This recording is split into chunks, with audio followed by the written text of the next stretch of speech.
Today on the Fellow Fellows podcast, is Rime cooked? Is Mako ascending? We're going to take a look at patch notes and find out. Also, we're going to take a look at player count of Fellowship and maybe some other similar games to see is it a dead game? Is that where we're at? We're going to talk about solo queue problems. Why does my tank keep quitting on me? Surely there's a better way. And everything that influences that. We're going to make some tier lists, a dungeon tier list and a curses tier list. There are curse changes. So we're going to start with the patch notes. We're going to get right to them. I am Paw, and with my fellow host, Rose. Rose, hello. Yes. It's me. How's the Rose, how's climbing going? You know, you have like a going exceptional. Top 1% Mako, top 1% Helena, top 1% Artios. I mean, practically there, all except for the Mako. I'm gonna leave that one to you. But my Helena and my Vigor are coming along swimmingly, as one might say. Yeah, no, he's climbing. We've done some experiments in being able to sell gear carries the last couple days. We haven't sold any gear carries, but we've taken some brand new characters all the way through Wraithtide. How did that feel to you yesterday? I mean, it felt amazing to me. You know, I had my doubts, especially with Wraithtide being what it is, but it was good. And you know, sometimes you have to watch from the floor, and our experimentee didn't seem to mind since they were just getting gear right and left that way. So. I mean, Taru practically carried us there, so it worked well. Oh, for sure. It worked well. Let's dig into the patch notes. You've read them. I've scanned them. What do you think? What are the main takeaways that we've got here? I think my Rime is cooked. I don't think Rime's going to be that bad. I mean, it's definitely going to hit the single target, but I don't think it'll be that bad. Just let me doom pill here for a second. Okay, let me have a moment. Let's hear it. As the Rime player, that's your right. As the Rime player, I'm like, I don't know. Maybe the buffs will be good enough. We'll see. The single target buffs to compensate for the void touched, whatever the name of that staff is called, they're sad. You know, I'm not going to get to instantly delete 20% of a boss's health anymore. It's unfortunate. That is fair. The nerf to Voidbringer, I think, is definitely going to hit Rime harder than anyone else.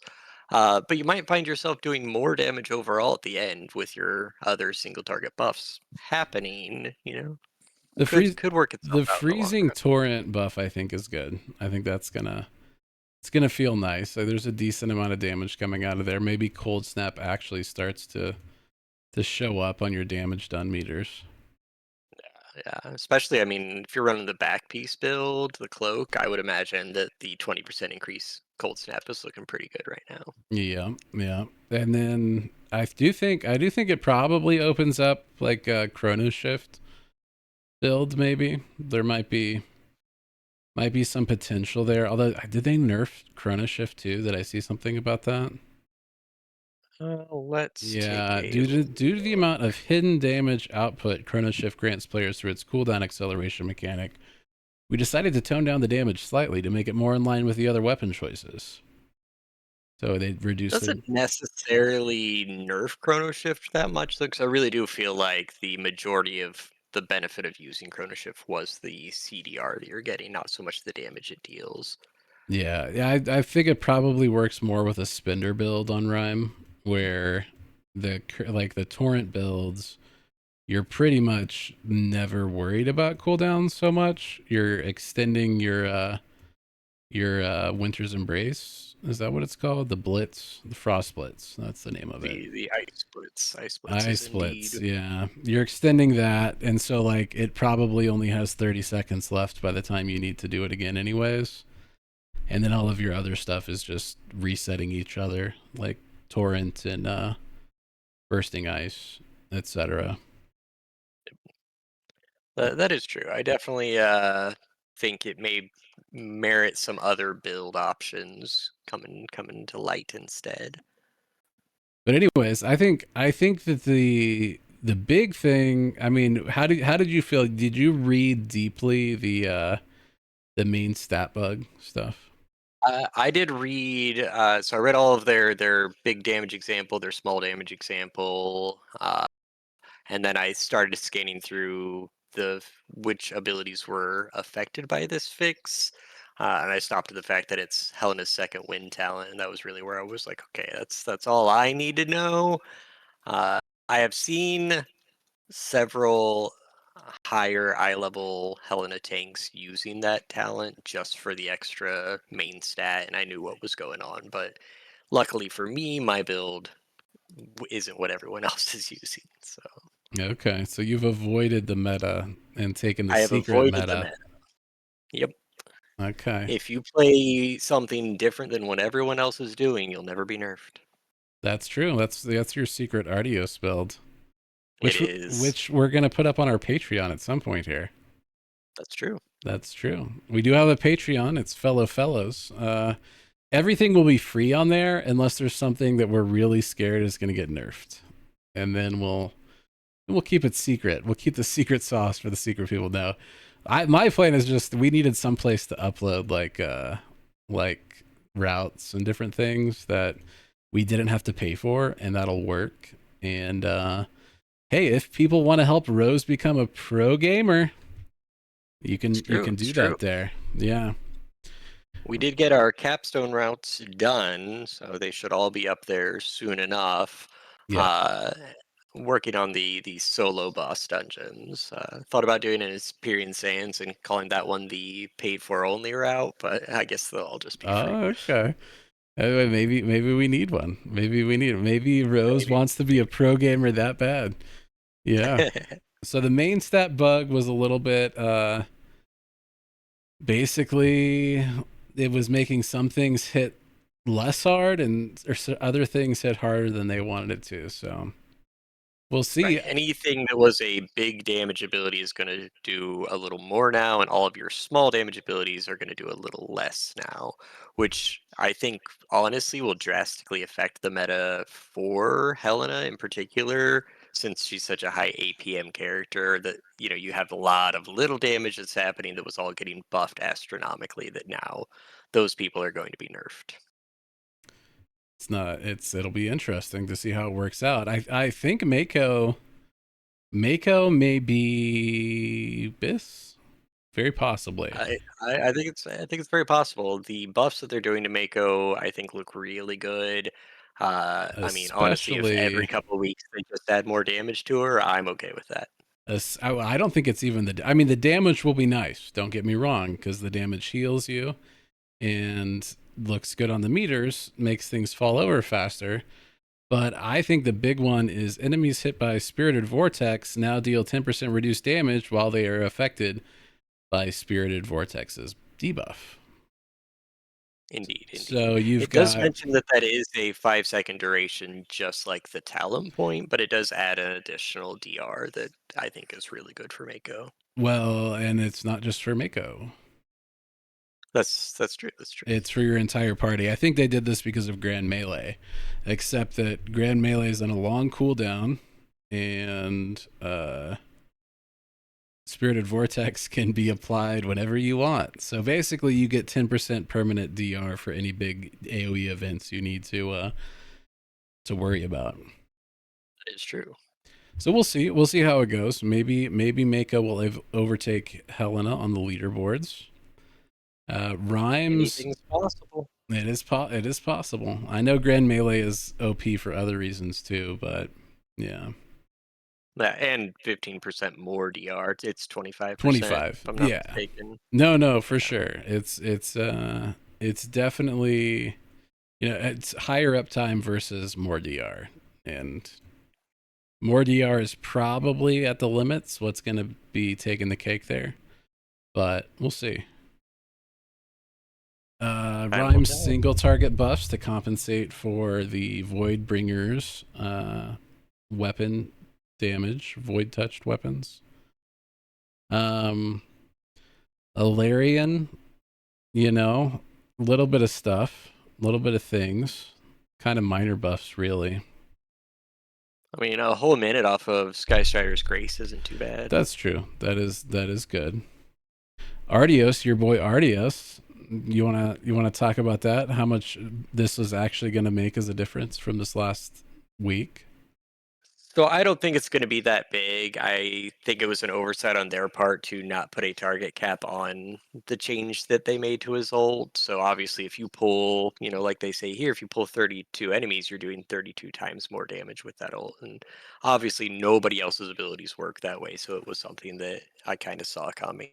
But I still think he's going to really pop off when he ults now, which, I mean, he didn't have until last week. So I'm here for it. Yeah, we've bigger ults now. Less big ult, but how many times were people actually using it on a pack that was really taking advantage of that infinite scaling? It's cool. It's cool that you got to be here for it if you got to take advantage of it, but you had to see the fall off at some point coming. Yeah, I do feel like I missed out not doing Ardios on Sailor's Abyss because there's that one massive pool with, like probably at least 32 enemies. That one would have been really fun to ult in, but Yeah, just hit like 500,000 DPS all of a sudden. exactly. Yeah, Would have been crazy. that would have been fun. Mara gets some buffs because of the main stat bonus bug fix. Vigor gets a little buff to Rune of Renewal, which is nice to see, but isn't going to be anything game breaking.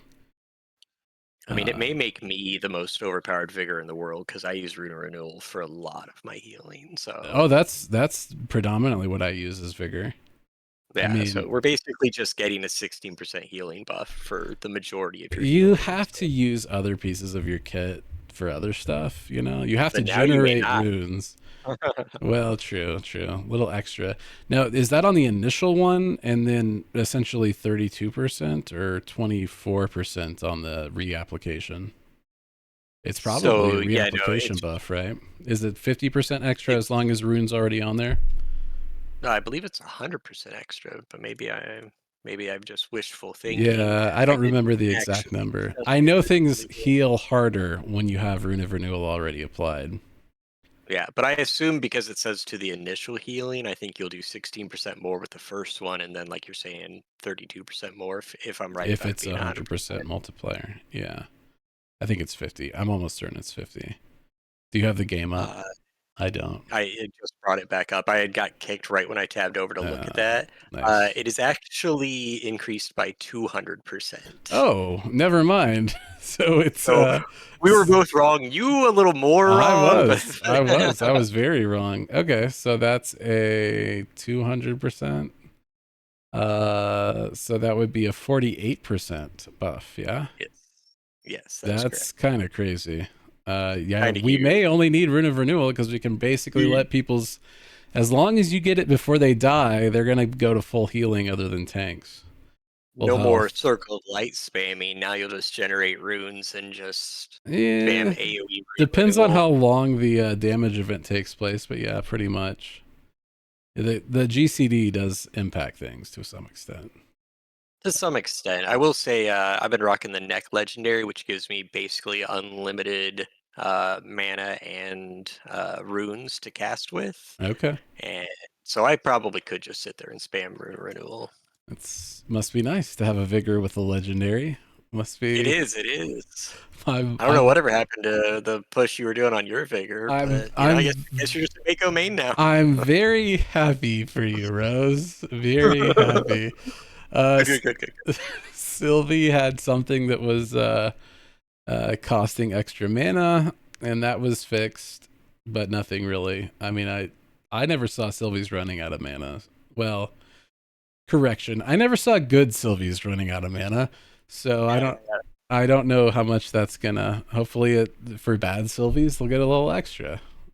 see, I think that's a buff for the newer Sylvies because early on, when you're trying to figure out how to even play Sylvie, I could see mana being an issue. But once you know what you're doing, it's not a thing anymore. Fake resource, like all, Mhm. like in WoW. Yep, Like haste on vigor, it's all yep. fake. Diddy's got a question. Does Artios really shine more in big pulls and sink hard in single target damage?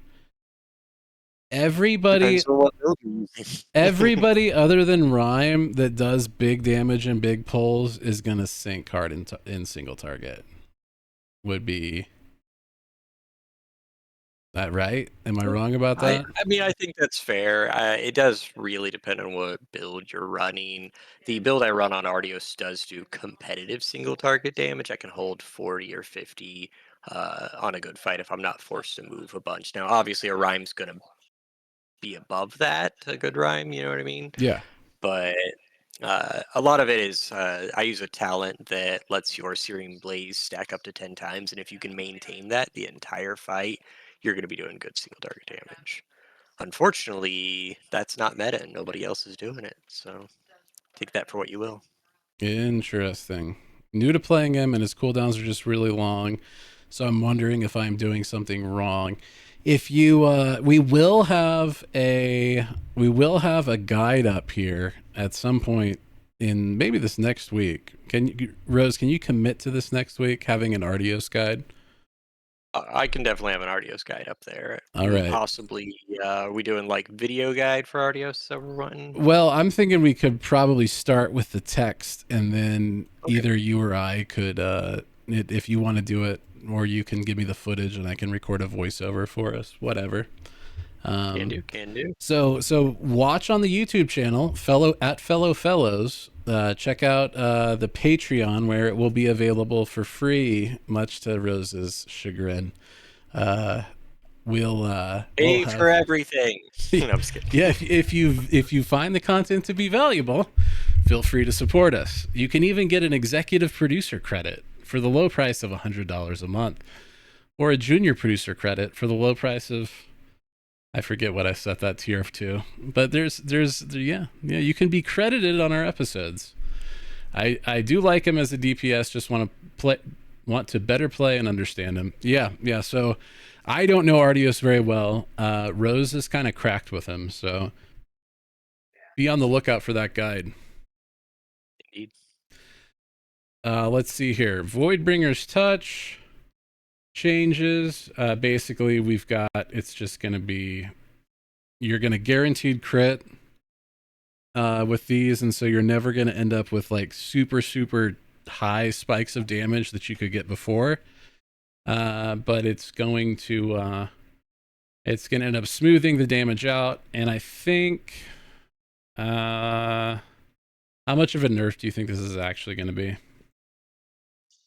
I don't think it's going to be that much of a nerf, honestly. I think the buffs that they're doing to the single target, I think, are going to make up for a lot of that.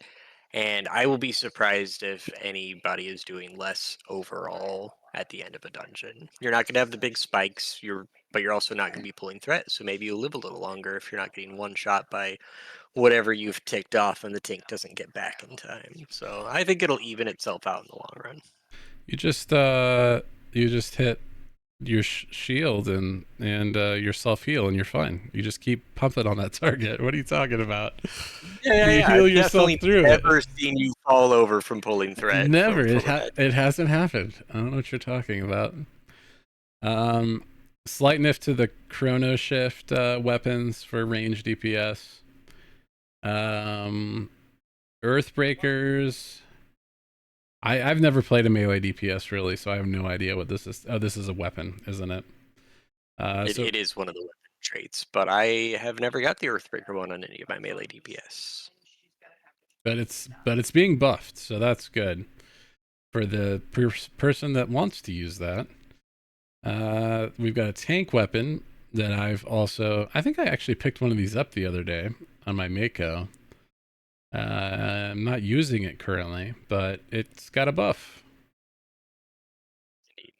And the Twilight Skybolt weapon that no healers were using, to my knowledge. Nobody's going to use that. It's terrible. Still not being used. 20% isn't enough? 20% will not matter at all for that weapon. 20% of 0 is 0. Yeah. You could tell me, honestly, that every time I click that button, it's going to heal that guy for 1,000,000 health, which is way more than anybody has, and I'm still not going to use it. It is that bad. Very good to know. Very good to know. Yeah. We had some curse changes or as they are called in WoW, affix changes. Shadow Lord's Trial. Basically, you get a free ult after you kill the Shadow Lord. So the Shadow Lord affix is instead of having dungeon count, you have to collect 30 orbs. You spawn a big guy that does a lot of AoE damage. You take him down, and then you go collect 30 more orbs for your second Shadow Lord. And once you've downed 2 of them, you're on to the boss. But now you're going to get an ult for free after he goes down. So it might change routing a little bit. How do you feel about this as a tank, Rose? So I actually don't think it's going to change routing. I think that the entire intention is that people should be using their ultimate abilities to drop those faster. In the higher Eternals, I think people were running into walls where it's like, okay, we either ult this and then we don't have it for the boss and we can't beat the boss without ults, or we try to get through this and they end up wiping. And that's where you're getting that extra time overtime there, is because you're struggling to get through those. This way you ult when it comes out, and by the time it's dead, your ult is back. So you're set for whatever you're pulling afterwards. I think it's a good change. Okay, very good, very good. And if you turned off your speakers, Rose, I don't know if you did or not, but maybe take a look at that. The health of the Shadow Lord. Okay, we got that one. We did that one. The Malevolent Shade. The Malevolent Shade's health has been reduced by 40% upon defeating a Malevolent Shade. Players are now healed for 85% of their max health, was 30, and gain 50% of their maximum mana. So the Shade Curse is the one that you'll have a shade pop up, and it puts a damage reduction buff on the mobs you're fighting, if you're fighting them. This does not feel particularly impactful to me. I mean, nobody really cares about getting healed after the shade's up, I don't think. And I don't know. It doesn't feel, it's just going to be a faster thing to deal with, I guess, because it only has 40% health. I think that is really the only change, is that it's just going to be a little quicker to get rid of that. The health and the mana is irrelevant to any actual content. Yep. We have some other little bug fixes, basically. I don't know where boss encounter barriers were affecting enemies. Would you have like a Stormwatch where the ads wouldn't run in, or Sithros Fall or something, where ads wouldn't run in? Did you ever see something like that? I never saw anything like that. There was a mention of the ball spawning outside of the arena in the second boss for Wraithtide, the greed boss. So maybe there's stuff like that where stuff is getting spawned outside, and I We just haven't seen it myself. we We do too good actually a job. we did see in that one Silken Hollow where the boss bugged out, and we never got any more ads. Where That like is true. that might be one of the kind of things we never could replicate it, despite attempting to. Did you ever replicate it? I did not. I have not tried to replicate it because now I'm tanky enough I can just survive it. The whole reason it happened is because I was running for my life, Yeah. but it could be stuff like that. Hard to say. Fair. All right. I think those are all of the patch notes. Any last comments on the patch notes, Rose? None this time around. Honestly, it's just a lot of small changes, nothing really massive in my opinion. I mean, Rhyme Mako could be players big. otherwise. The Mako changes could be decent. Yeah, it could be good. It could be good for Mako. I am excited that they are still working to. I know the big thing is defensively, but I'm glad that they're trying to up her damage to be Damage. more on par with Helena. I think that's huge for timing hierarchies. No, I agree. I agree. Getting that extra damage is going to be nice. I really look forward to playing Mako tomorrow. Yeah, it should be good. Now, if only they would buff Vigor's damage a little bit more. I am tired of being bottom DPS. Yeah, that's right. Sylvie always has like a pull or two where she's top DPS, and you don't get that with Vigor. You just get maybe more than the tank sometimes. Maybe. Yeah, maybe. No instant nuke button like a Sylvie has for sure. Yeah. Yeah, I guess, and you're playing with increased soul brand damage, right? You sh- I mean, I take the talent that increases the soul brain damage and the rune renewal. yeah, That's the only reason I take it. It's not for the soul brain damage. And I have tried playing around with the different Dawnbreaker orb builds, the extra crit damage on that, and it's buffs, but it's not enough to put you on the damage meter. right, right. No, this is true. This is true. Yeah, yeah. It's vigor buffs. If you watch this, Hamish, or a developer at Chief Rebel, vigor Yeah, buffs, vigor for DPS sure. buffs. I appreciate the extra 16% healing I'm going to do, but I'd like to do some damage. Yep, That's all. indeed, indeed. All right. Well, moving along, let's talk about is Fellowship a dead game? So we've got the Fellowship player count. We're going to take a look at Fellowship and some other games and ask ourselves, is Fellowship cooked? It looks like, and it's weird actually, the data on Steam charts only goes to the 20th. I want to say that the player count was even higher one of these days, or maybe not. Maybe this is like the first peak, but we had about 40,000 players for our largest 43,205 players. That's the highest peak, and our peaks these days are looking at we have the last 24 hours 17,000. I think that's actually pretty decent. What do you think, Rose? I mean, it's obviously not what we want to see. I would much rather see 80,000 players on and Number have go instant up. queues Yeah. for roles, but I still think, I mean, they're holding a solid number, and as new content comes out, new players are going to come in. So I'm not sweating it yet. Yeah. Yeah, not dead game yet, but just for comparison, I think Last Epoch is a good example of a game you don't want to be like. They had to sell the game uh, to another studio at one point, or take, basically get infusions of cash for who knows what. And the game has, it peaked with 258,000 people in January of 2024. I want to say that's when the game released. I'm not sure why the game goes back this bad. It may have been early access up till that point at some point. Maybe it went into early access in February 2023, but I think it actually launched in January 2024. And Yeah, that basically, sounds great. they had in June 2024, they had a new patch and they got 71,000. Not probably what you're wanting to see from a business standpoint. uh, unless Not after hitting 258,000, you're not wanting to see 71,000 as your peak for sure. not great. Yeah. And then you've got 150 in March of this year. So they picked it up from where they had. And the major problem with Last Epoch was just their content release cycle. They couldn't find a cadence, and I think that the updates were not particularly meaningful.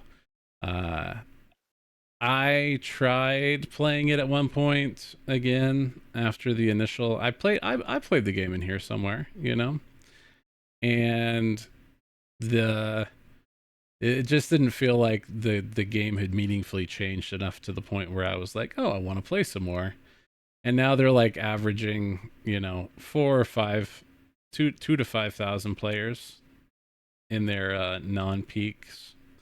So they've got these big peaks, and then they're just like averaging 4,000 people on average. So you don't want to see Definitely not a that. place you want to be. Yeah, yeah, you don't want to see that. That's not great. Looking at PoE, this is an ARPG, so that's why I'm pulling up ARPGs. As much as it follows an MMO battle convention, gameplay convention, it is going to be more ARPG in terms of how the game is ending up feeling. in terms of seasonal resets and not having to level your characters. It's just the gameplay. If you don't like the gameplay, it's not for you. There's no fishing in Fellowship to keep the people who want to fish around.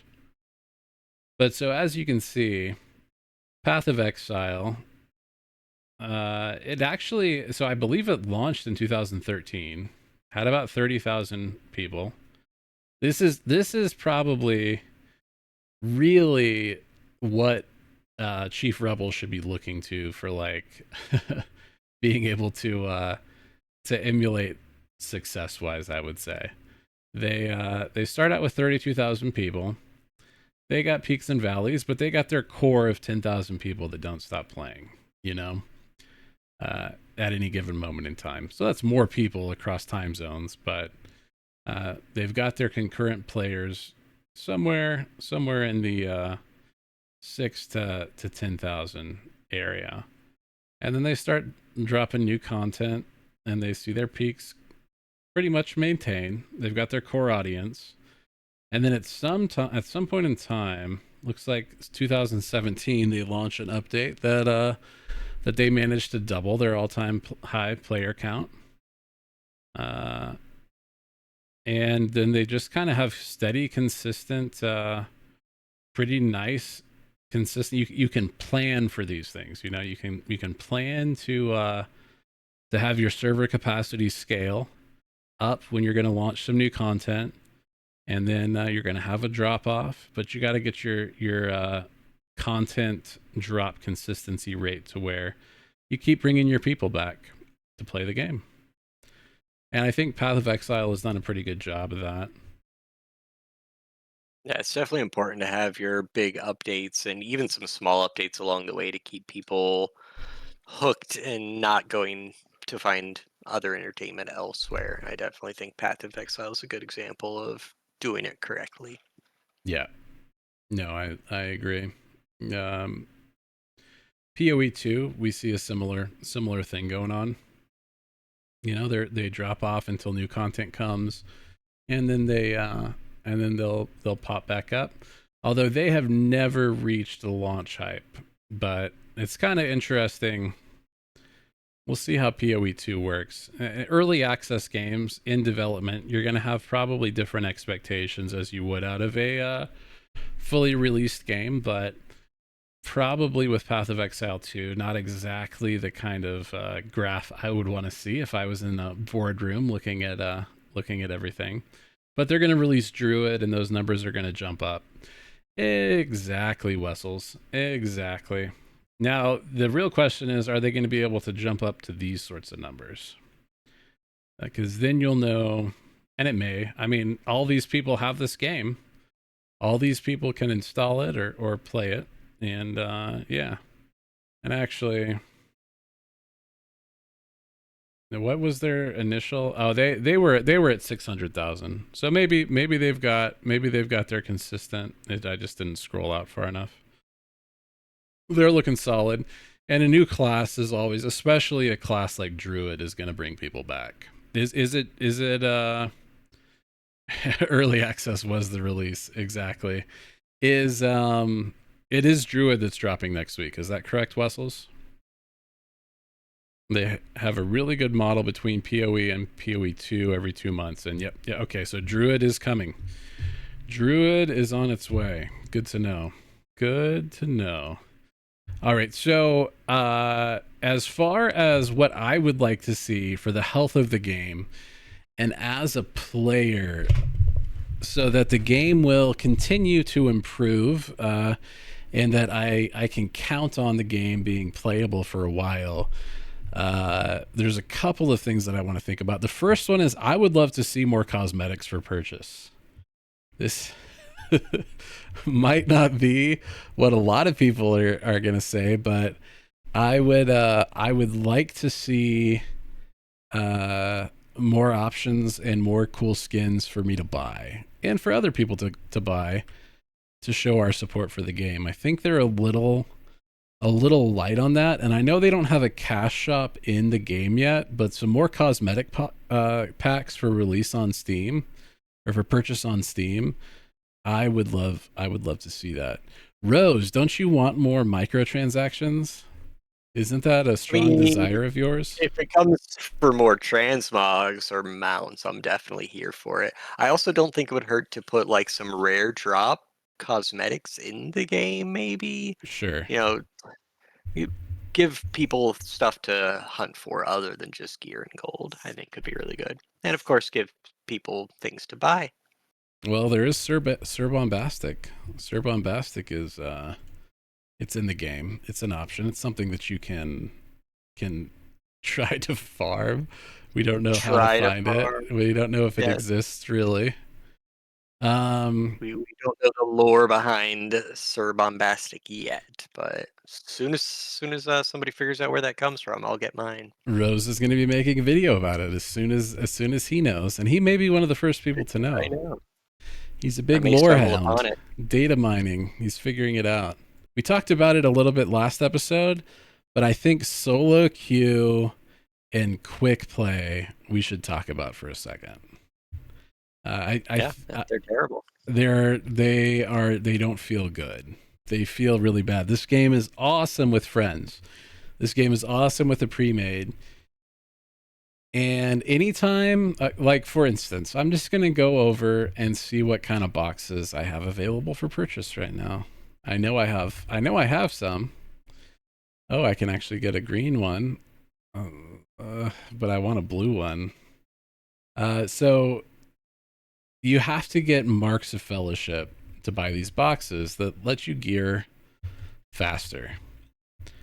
But to get these the only guaranteed way to get these Marks of Fellowship is to go to Quickplay. Quickplay is an exercise in how fast can we get this over with. It can be not completely awful if you have like a tank and a healer queuing together, because you can kind of make it a game of, can we pull everything onto the last boss? What's the most efficient route for us to do this in? However, no one is learning about how the game actually works in quick play. Am I wrong there? Not only are they not learning about how the game works, but they're learning incorrectly how the game works They're and how learning their bad classes work. habits. Yes. Yep. Yeah, nothing stays alive for long enough to like actually think about your rotation. It's no fun. It's no good. It's no good. And I would argue that because it's the only way that's guaranteed to get Marks of Fellowship, to do the things you need to make your eternal character as strong as possible as you're starting to get into the end game, it is robbing potential players who could be in these leagues, teaching people how the game works and bringing a level of skill that might not show up very often in these queues anymore. It's keeping the players that are at maybe a higher skill level either right here or in here, and it doesn't feel good. I think quick play is cannibalizing the potential for these queues to feel considerably better. No, Rose. I strongly agree that there's a point where the tanks and healers could be coming down and teaching people mechanics that they've already mastered and surpassed, teaching people the new mechanics that come in from the adept dungeons, etc. But instead, they're just going into quick play, pulling the entire dungeon and leaving as fast as possible. Nobody's learning anything. And I think it does create a problem where, especially in contender, trying to get through Cithral's Fall with a bunch of people and nobody knows what they're doing feels like day one of open beta and trying to figure out what your buttons do. Like it's not a good feeling. Yeah. Yeah. And then the further checks that are in adept. So we've both been working on a healer, both on vigor, and I was solo queuing champion and Paragon the other day, and it felt really bad. It felt really bad. It so I was doing Wraith Tide, and I attempted it. This was on stream actually, so you can go back and we could verify the exact. I'm pretty sure I tried to run it 5 times. Out of those 5 times, there was one completion. And we timed it. We timed the one completion, but everything else fell apart before we got there. And so these queues feel bad. And I haven't started taking my tank through here yet. I've done a little bit of tanking in low paragons, and it also felt bad. It did not feel like we definitely at this point, the people who want to play the game well and are ready to learn on their own are in the eternal mode and are probably just eternal or quick play. And there's definitely a lot of pain and suffering happening here.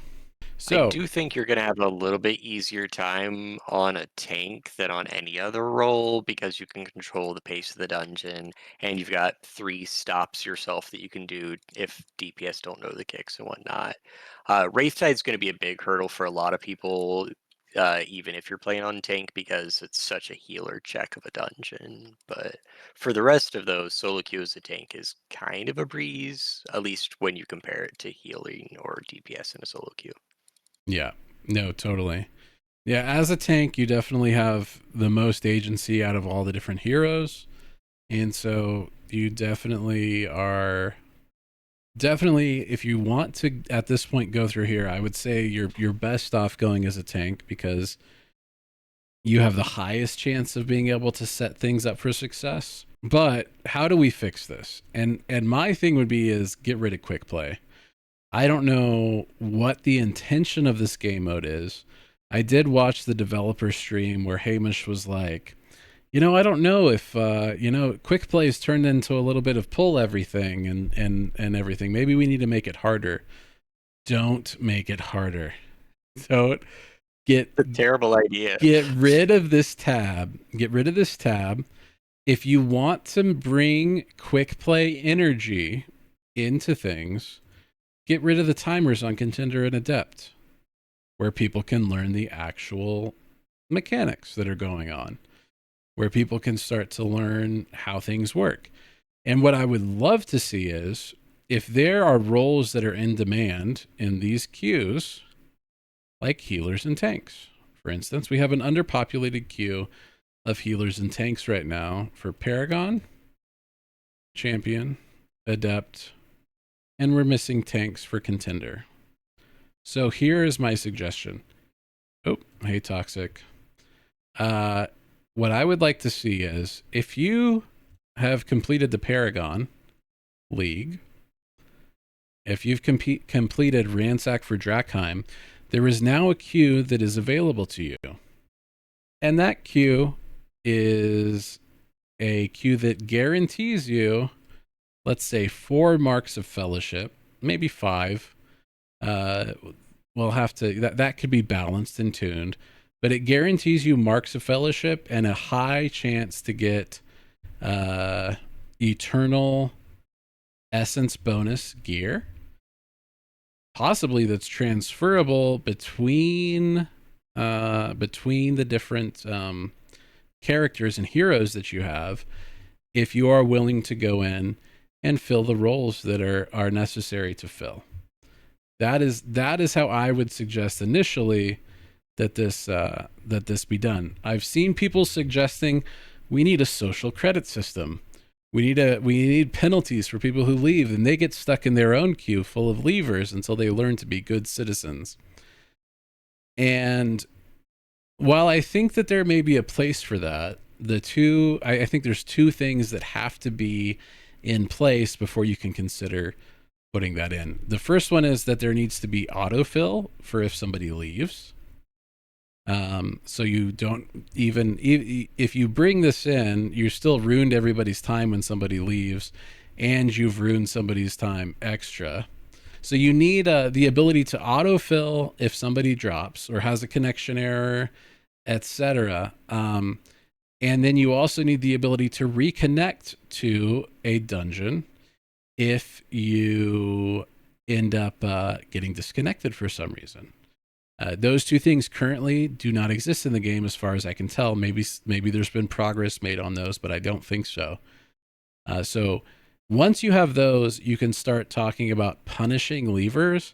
But I think that in general, incentivizing people to go do the activity that's needed, paying people well to shovel the poop out of the poop pen, I think that is a better solution than trying to punish people because they didn't stick it out and suffer through the journey with people who might not be capable of completing the journey.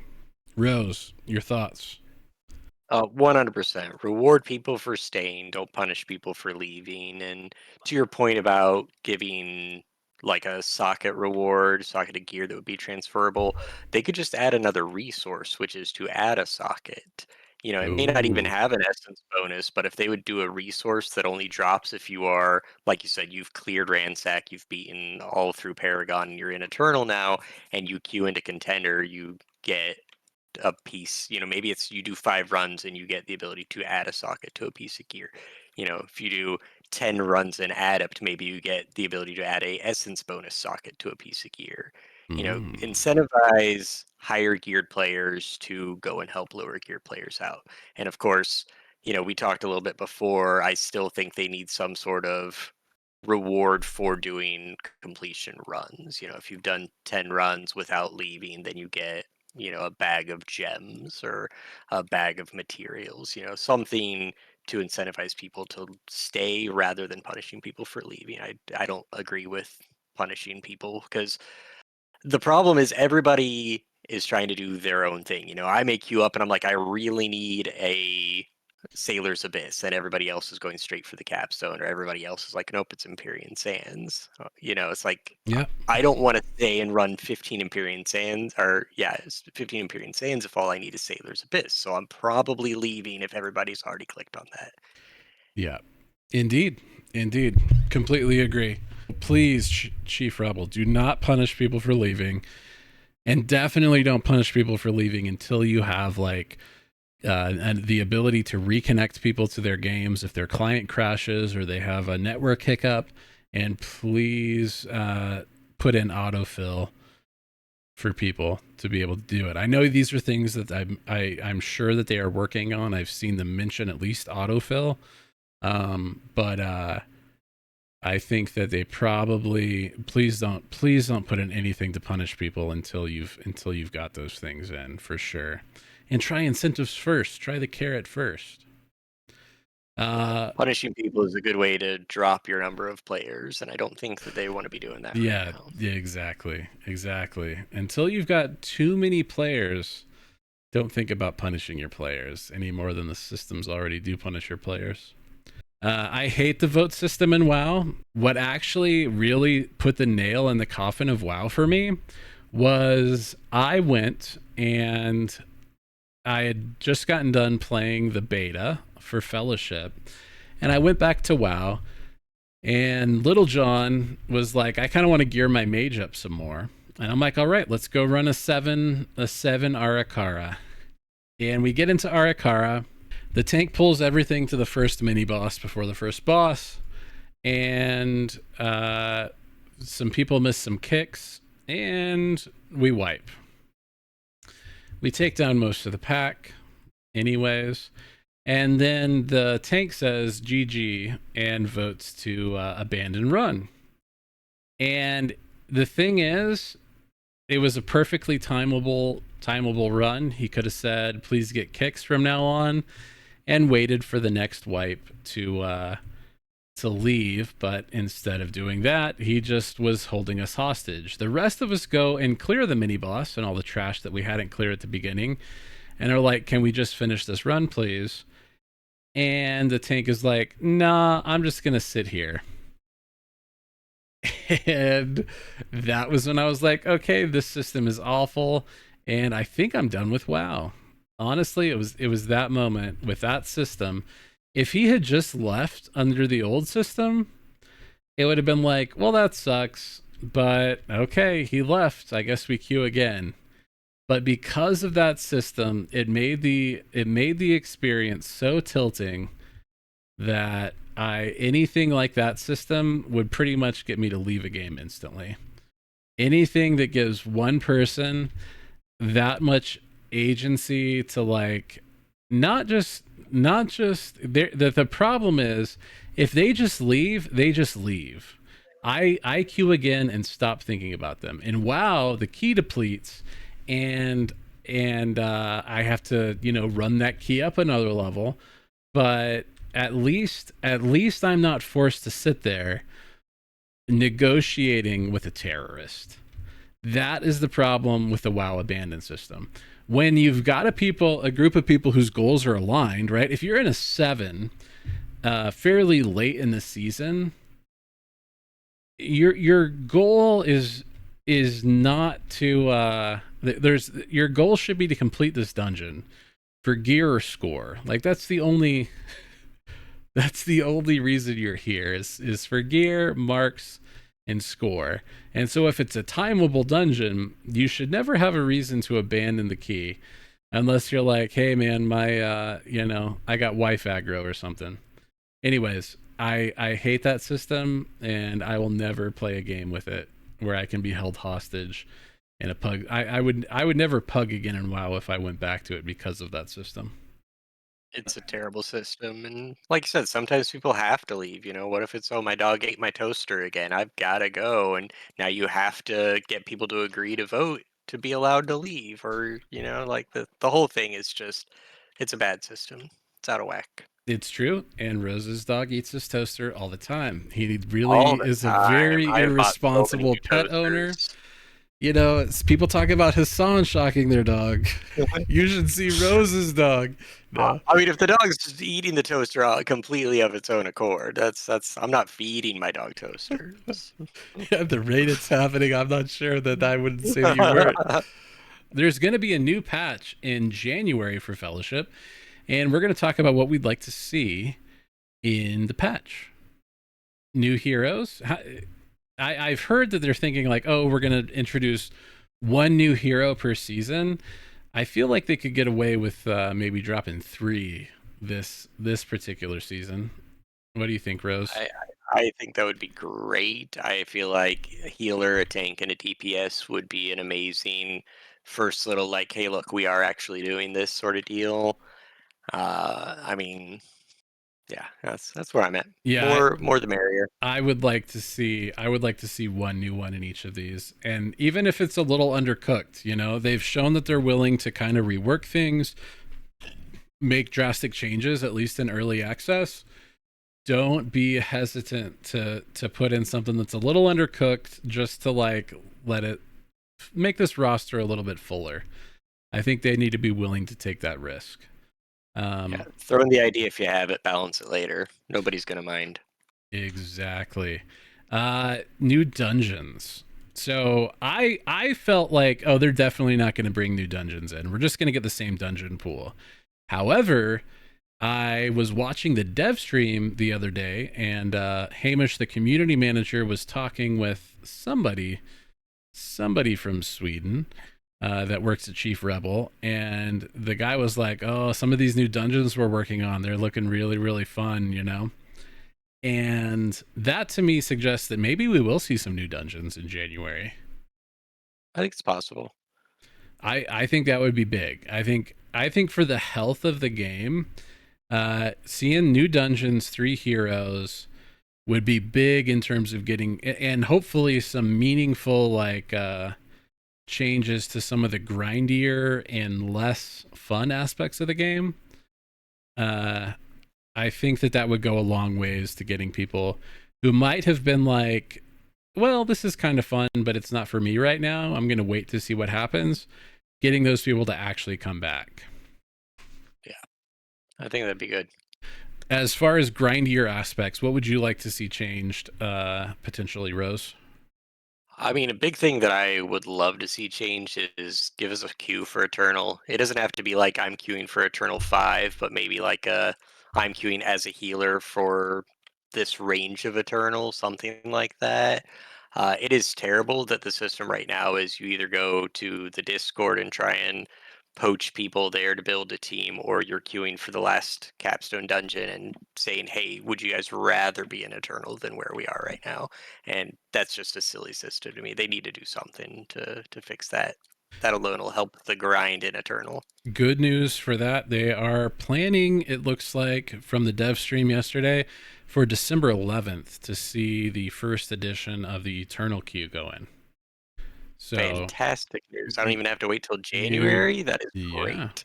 yeah, exactly. I think you're, and they say it's our alpha queue system for Eternal, but as long as there's something there, I think that'll be good.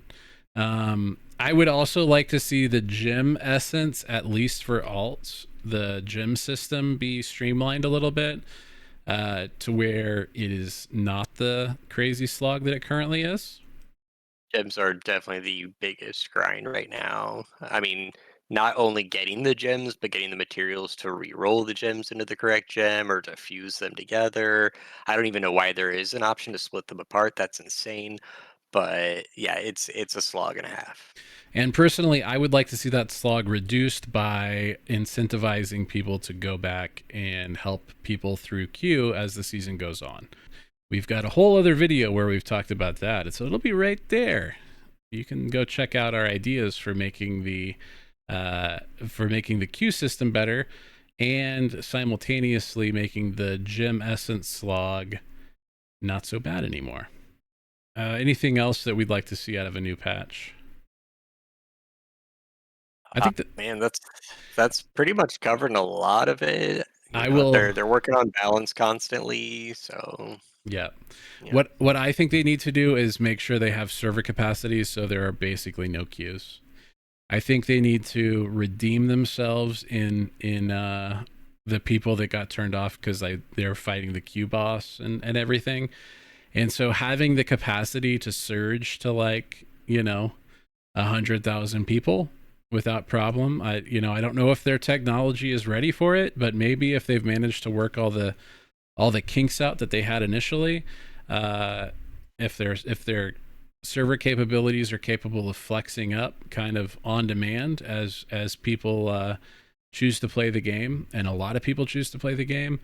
I think that server issues for the next big content update would be unfortunate. Maybe not, game cooking, game ending, but I do think that if people are able to just log in and play, that would go a long ways to making people be like, oh yeah, and I can tell my friends to hop on with me too, and yep. not feel like an idiot for getting them to buy a game they can't even log into. So Yeah, I actually have a friend that quit the game entirely second day because of all of the queue problems and disconnects and server instability that they had. And he played in the open beta and enjoyed the game, but he's like, it's a good game, but if I can't play it, then I can't play it. So they lost all of my faith, and I'm just like, oof. So yep, so good. definitely needs to be fixed, needs to be ready. Get those servers up, get them up, get them ready to go. And I think it'll be a lot of fun. I'm looking forward to January a lot. I'm looking forward to see what they bring. The developers have my confidence. I think they're going to do good. Really hope that with the new heroes that they can continue to make heroes unique, which I know to me seems like a big ask because like I can't think of a single other way to heal other than what exists in this game or in World of Warcraft. But so far they've surprised me with what the characters do here. So if they could continue that trend, it would be really good for the game, I think. Yeah, no, I agree. Well, here, it's, while we're at it, let me throw out. I don't know what theme you use for it, but it's basically some kind of version of evoker, maybe augmentation evoker, similar, except it is your healer. But what it does is it accelerates your natural HP regen Okay. through buff upkeep and the whole party's damage potentially too. I don't know. It's a interesting idea. I would be very curious to see how you then deal with spike damage if it's Defensives, like, yes. I heal think up yourself, bro. I think something like defensives, the big damage reductions that are on decent cooldowns, you have to manage, something along those Yeah, lines, like single targeting group wide. I don't know, but no, it'd be a really cool idea. I'd like to see something like a synergist slash debuffer, not quite augmentation evoker, more like old Final Fantasy games where it's like, hey, we all have 20% haste and 15% expertise, and the enemies all have 10% less damage and less attack speed. This sort of thing where your whole purpose is just buffs and debuffs, not the whole, no, I still have to do damage. Right. No, totally. Totally. And that actually, I mean, that could get to be a really complicated class to play, which is probably why Rose likes it, likes the It's idea. right up my alley. Yeah. Yeah. No, absolutely. So there we go. See, he says he can't think of anything for healing other than WoW and this. I do think the 4-player party puts them at a disadvantage for that, though.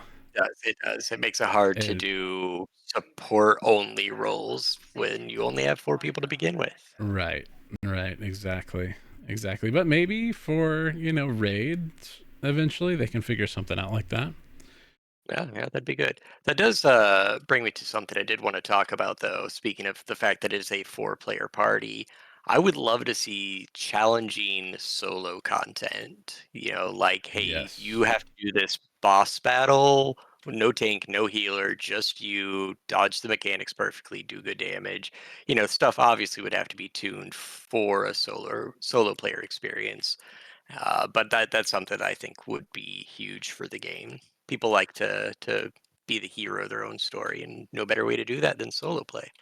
Test their abilities. Find yeah, just some nice like even mini games that people are able to go and when your solo queue feels like the depths of Hades, the seventh circle of hell, you go do something somewhere else and maybe earn some marks or something, a few little rewards here, some transmog, and get to know your kit better. Test your ability to maximize your kit. That would be a lot of Just fun. your solo player skills. There's a game I used to play had a tower. It was Mushin's Tower, and it was just mini bosses and bosses that you had seen with altered abilities and stuff that you had to do completely solo. And you actually got some of the best rewards in there. Gems, resources, that sort of stuff. Would be great to be able to do solo. Like you said, when you're waiting on that 18-minute queue, it'd be nice to hop in there and still progress your character. Absolutely. Although maybe deal with the 18-minute queue and let it be optional. Yeah. Fair, fair, fair. Yeah, yeah. Those Paragon DPS queues, they're not easy. That's why I'm maining tanks and heals. Even heals. I think it was I don't remember if I think I was on Vigor and I had like a Yeah. 10-minute That's the other day. queue and I'm like, this is crazy. I'm supposed to be doing one of the roles that's more in demand and it's still 10 minutes. It's wild. Yeah, I ran into the same problem and actually saw a tank in town, and I was like, "Hey, do you want to run stuff with me? I've been in queue for 12 minutes." And he's like, "Ah, it shouldn't be that long as a healer." And I'm like, yeah." My experience demonstrates otherwise. Yeah. Uh-huh. Not enough tanks. All right. All right. I think it's about time for some tier lists. I think it's tier list time. Welcome to the Fellow Fellows Dungeon tier list. I'm Paw, along with my fellow host, Rose. Hello, hello. We are going to make this list. My contribution to it is going to be predominantly vibe based. Like, this is a fun dungeon that I liked. I liked this encounter.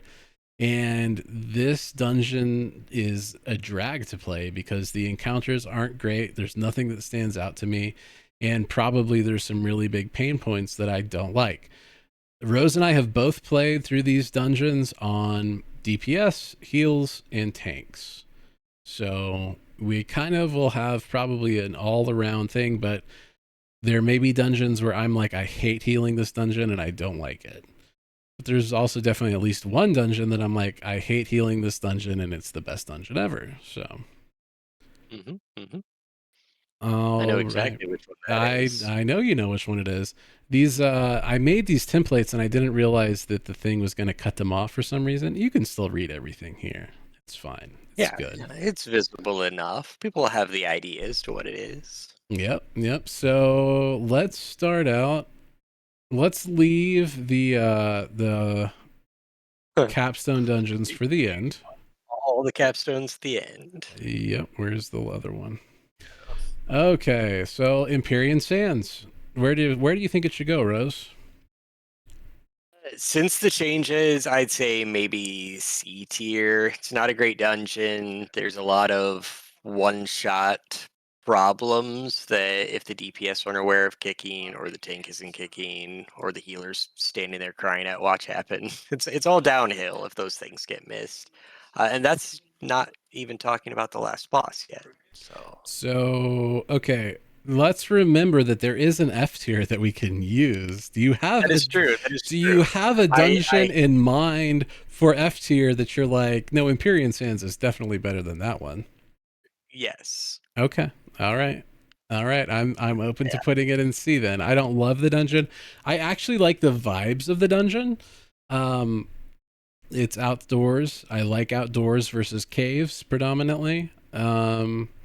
But I'm okay with it being in C. I don't love it. I don't hate it. I would also be okay with it being in F. Some of those polls are really annoying. Some of those pulls are annoying, but I'll tell you, it's got a lot going on for it from a game standpoint. It teaches people mechanics that Yeah. they're going to need for the rest of the game really well. It covers a lot of the mechanics. Get this important interrupt, get out of this important frontal. This is a 4-man soak. This isn't a 4-man soak. Yeah. There's a lot that it's teaching players, and I almost feel like that was the intention when they designed that dungeon, was Don't how much of the game can we teach people in in one one dungeon? dungeon. Don't stand in this tank frontal, and also tank, you have to navigate that around so you don't just blow the whole party up. Yeah. Mhm. Yeah. No, You have to there's aim it at the orbs so that you're destroying orbs, positioning for, especially when you get into a depth, then you've got boss positioning and you have to drag your whole party to the right area. It does a lot. So it's why I would so never put it in F tier. maybe we put it into B then. I mean, you're making a solid argument for it like not being absolutely. You just want Oh, to it's still leave horrible to Q. run. Okay. All right. All right. C tier it Yeah, is. yeah. All It's right. not fun. It's just good at doing what it's designed to do, in my opinion. Right. Okay, I like it. We're gonna talk about Everdawn Grove next, and I like the vibes of the dungeon. I love the last boss, but healing this dungeon without a mass cleanse trinket makes me want to put it into F tier just from that experience. I don't Uh, think I can justify it going there, and I actually, just because the last boss is so fun, want to put it in like B. But Rose, what do you think? oh, it's a solid B tier, and I just want to point out I have yet to, at almost 300 eye level, I have yet to get a mass cleanse trinket to drop. And let's see, I did that on Eternal. I did that on Eternal earlier. Well, maybe it's So, because when I was healing it, I had somebody advising me on my talents that was kind of inting my talent, my build. I mean, that probably was, you were That's definitely underpowered. holding Underpowered. yourself back due to some talent choices that I don't Holding, even know where you would have got holding those from. myself back. Yeah, yeah, yeah, yeah, yeah. You Yeah, should yeah, yeah. really never listen to the competition. You know what I mean? True, true story. Okay, B tier it is. I like it. Yeah, yeah, B tier. It's a beautiful dungeon. They've done great job with aesthetics in there. I Art is love great. the last boss mechanic. I think is really good, and it's got a lot of mechanics too. It's not like there's just here's your one boss mechanic. And I think it's a really good example of tank agency and what you pull. Your route may change depending on what the affix is, and it may change depending on the eye level of the people you're running with. So Yep. there's a lot of good in there. Yep. No, I like it. Painful to heal for sure, but doable. Yeah. No, totally. All right, Godfall Quarry, take it away. I hate it. I hate it so much. Really? I do. I Like F I tier hate do it? not like it. No, no, no. It's probably C tier for me. I hate it because there's things that aren't a problem at all until you get to the end game, and then all of a sudden they become the biggest problems in there, like the Taskmasters. Nobody cared about the Taskmasters in Contender or Adept. You didn't even know they existed. And then you get to Eternal, and all of a sudden your tank's falling over in 3 seconds. Uh, Well, you know, so I agree with you there, but I will say that there is a lot of that in all the dungeons. Like the interrupts that you do while you're in the like contender through Paragon leagues are completely different from the interrupts that you prioritize when you're in Eternal. Not completely different. There's still overlap, but you're like the things that people are interrupting and thinking that is a priority to interrupt in the low before you get to Eternal often changes once you get to Eternal. And I strongly agree with that. My problem with Godfall Quarry is the Taskmasters are that cast is not interruptible. They have to be hard CC'd. CC'd, stun, knockback, any of that. And the punishment for missing those is far worse, in my opinion, than the punishment from missing. I mean, even a big Ooga flame. So you lost a guy. It's That's one person. unfortunate. Yeah, yeah. You can lose the whole party in seconds with Taskmasters. And that's not talking about the little totems that will slow down a dungeon run if you have the capability to clear it quickly. You still have to stop and kill those. Even Grand Melee, the most overpowered ability in the game, does nothing to them. So it's got a lot wrong. All right. All right. C it is. I hate it. Below Terrible place. below or above Empyrean Sands though? Closer to B or closer to Uh, F? Closer to F. Okay. All right. It's barely staying out of there for me. All It's right. a bad place. And one last thing before we move on, Yeah, just so yeah. you understand how much I hate Godfall Quarry. It's also the one that, like, if people are unsure, like, oh, we just got to Paragon, and they see Godfall Quarry as an option, they click on it because everybody thinks it's It's easy, easy. Yeah. and it's not. So, all right, Fair. that's Fair. the end of my rant. All right, so Stormwatch is a dungeon that I love the art. I love I love the art. It actually might be my favorite dungeon in terms of art style, or at least up there with Everdawn Grove. I don't love the boss, and I feel well, let's put it this way. I don't love the boss. I actually enjoy the part of the boss that is challenging, which is moving your soak out of your big circle that you can't stand in.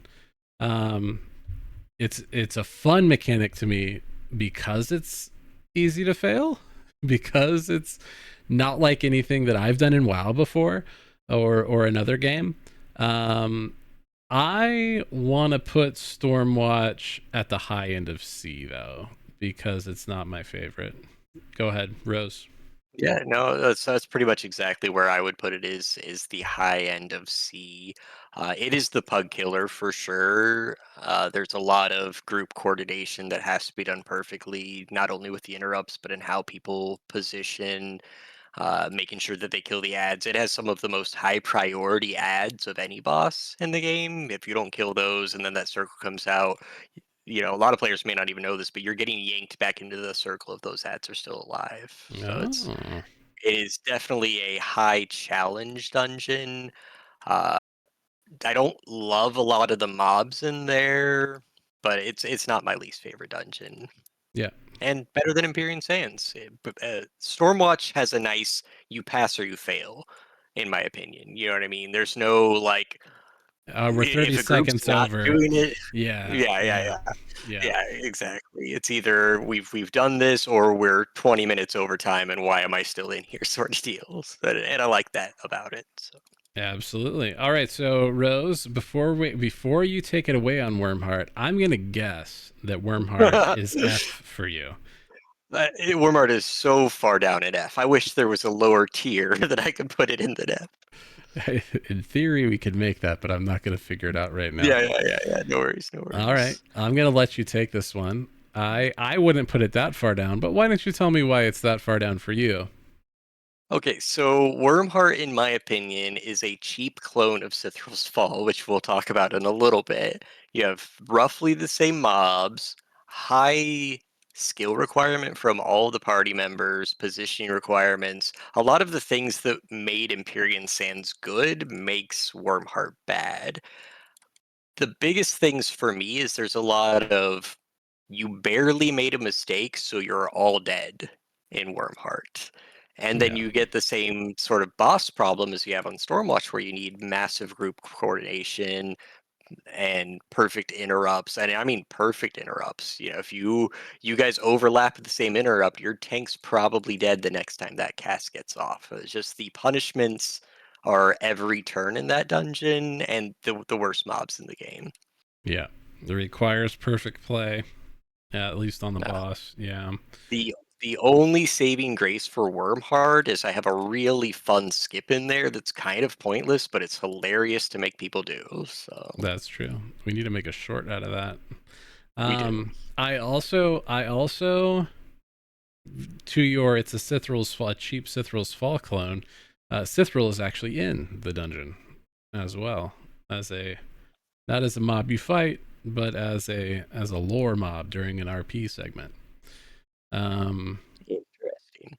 you See, this is why I got to keep better track of the lore. I yeah, did not know that. you didn't notice that they're there talking to the final boss before you go in, I did not and notice they fly that. I away. usually Yeah. am either watching my health, considering my DPS rotation, or praying nobody falls over for the duration of the fight. Well, So it's while you're any lore running that's from the happening, campfire to there, you can see it. Your draw distance I'm may not be high enough either.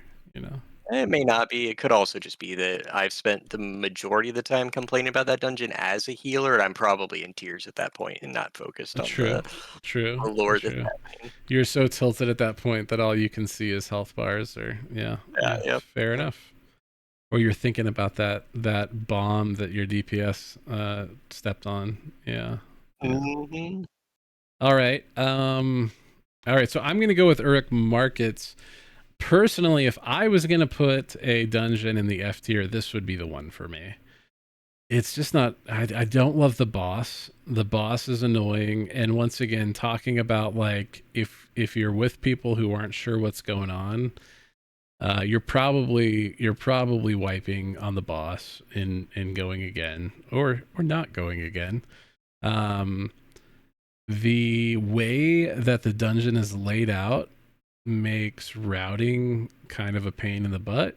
I think from a tank's perspective, it's not awful, but it's not ideal, especially with different caster packs.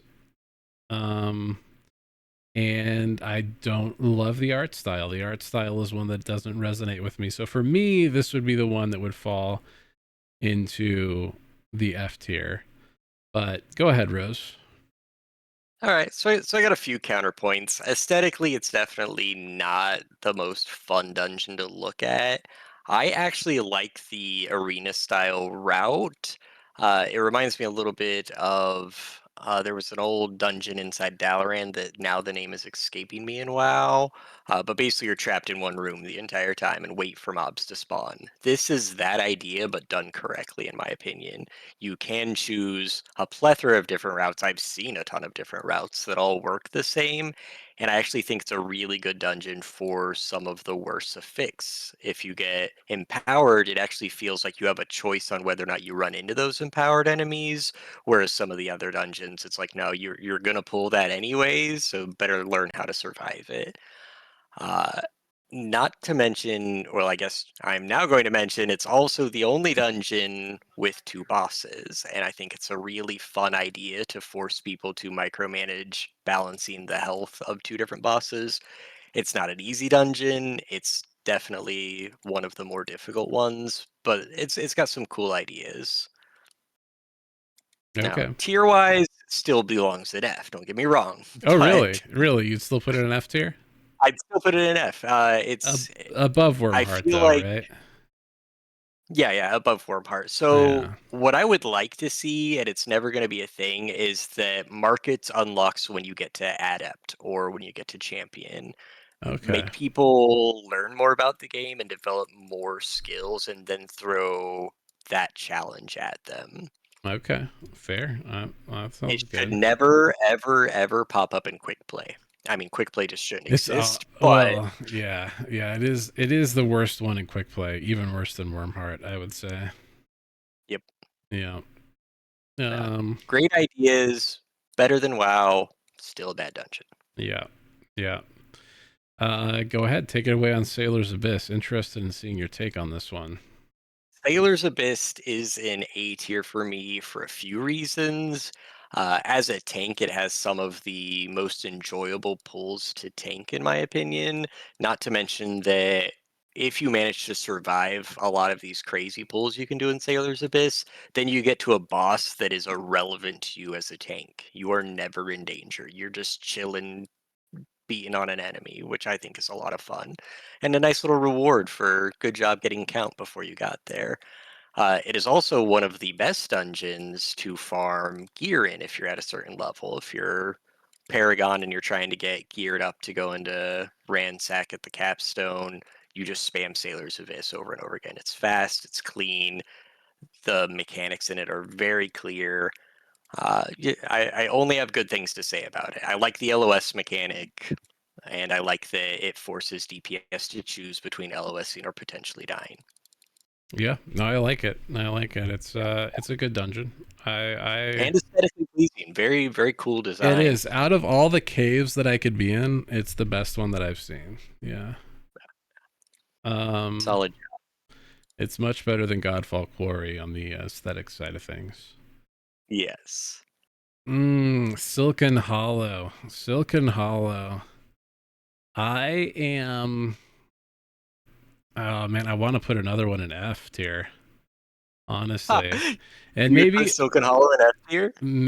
so hear me out. Hear me out. And maybe this is all due to my misadventures in tanking in Silken Hollow. It Had some rough times in that place for sure. I've had some rough times in there, and I the mobs are more annoying to me than like, oh, this is a fun challenge, like the kidnappers, for instance, or the venom tornado guys. They're not fun challenges. They're just annoying, if that makes sense. They're challenges for the sake of being a challenge, not to give anybody enjoyment in overcoming a challenge. Right. You don't feel good. Oh, I got that kidnap, as the tank. I like darted over there and got the interrupt that nobody had. It feels like now I have to gather the pack up again or whatever. It feels like, yeah. Yeah. Not to mention, you've got your carrion dudes in there that are, I mean, painful, borderline going to nuke your entire party if they don't prioritize them. If you don't prio them and make if everybody doesn't know to hit their defensive for it.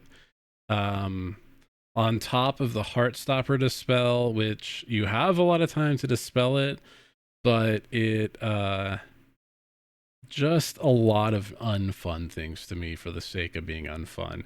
I think that there's and I have not. Have you ever run the left route on it? I have. I've run both directions on it. Is it massively different going left than right? It's not a lot different. You run into the exact same mobs. They're just spread out a little differently, so you can do different pulls, really. So it's like the opposite of rug markets in terms of routing then. It's basically it's a hallway to a hole in the ground. Yep. And so don't love that. I would put it in F tier, but go ahead, Rose. Give me your take. I'm open to being talked into putting it into C. I don't think I could go higher than C. Fair. So here's why Silken Hollow is an S tier dungeon. Oh my goodness. Okay. No, I'm just kidding. It is pretty bad. Nothing in there feels good. You don't get rewarded for successfully doing the challenges like we were just saying. And it's got, the ice golems in a lot of these other dungeons. You kill them, they break apart into 3 dudes, and then you got a debuff you got to worry about. In Silken Hollow, the egg bearers break into a plethora of more spiders, and they do way too much damage to either of the tanks. Like, if you do a really big pull, and there's a bunch of those, you could be perfectly fine, and the next thing you know, there's 80 spiders and your tank's dead. You're done. Yeah, you're just done. And I have personally ran into what I will call fellowship Andes in there that are like, oh no, we don't have to focus the carrion. People just need to use hit your their defensive. Yeah, and you can just heal through that, which they'll keep saying even if you wipe 3 times. As you don't do it. Yeah, as that does not work. Yeah. So it's got a lot really wrong with it. What is The with only the fellowship Andes in Silken Hollow, man? I don't know. I don't know. The only thing that could have saved Silken Hollow for me is, I don't know, early first week of this game when we were still trying to figure out mechanics. The boss there has the one where you have to run the web far apart from Yeah. each other to break the chain. If they had let you run that web and trip the boss with it and get a big burn phase, it would be S tier to me, just because that is a really cool mechanic that they're missing out on. I would let it be A tier at that point, but if they made it so there were enough looters distributed throughout the thing that you could play a mini game to keep the greedy buff up on you for the whole duration, at least up to the boss, then it would be that would put it in S tier for me, because those little kind That, of games are fun.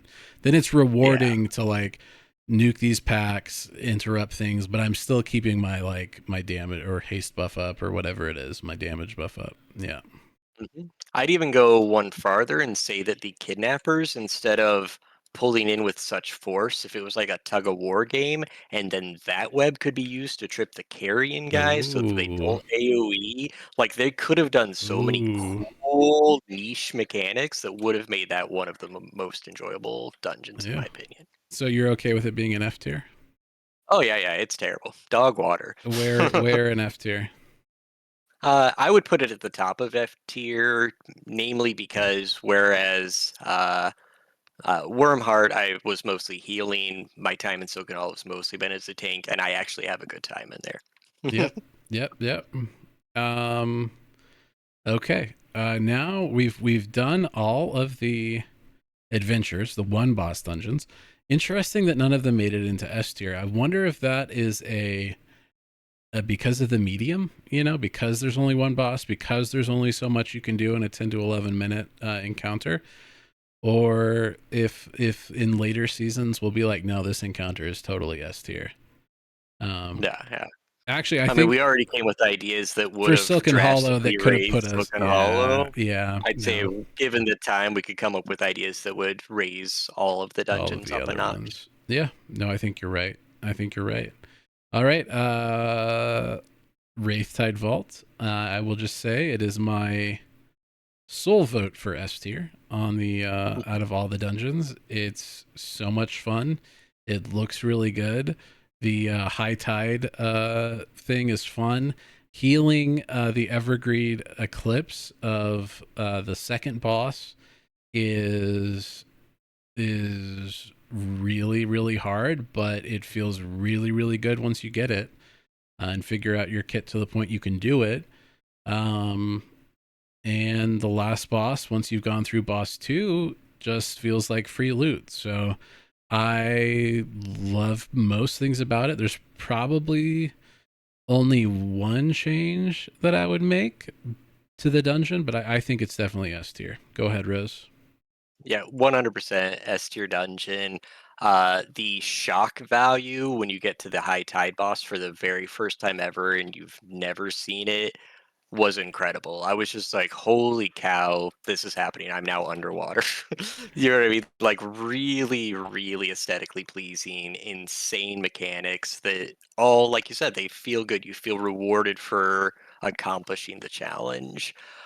Could they do with a few less frontals in there? Sure.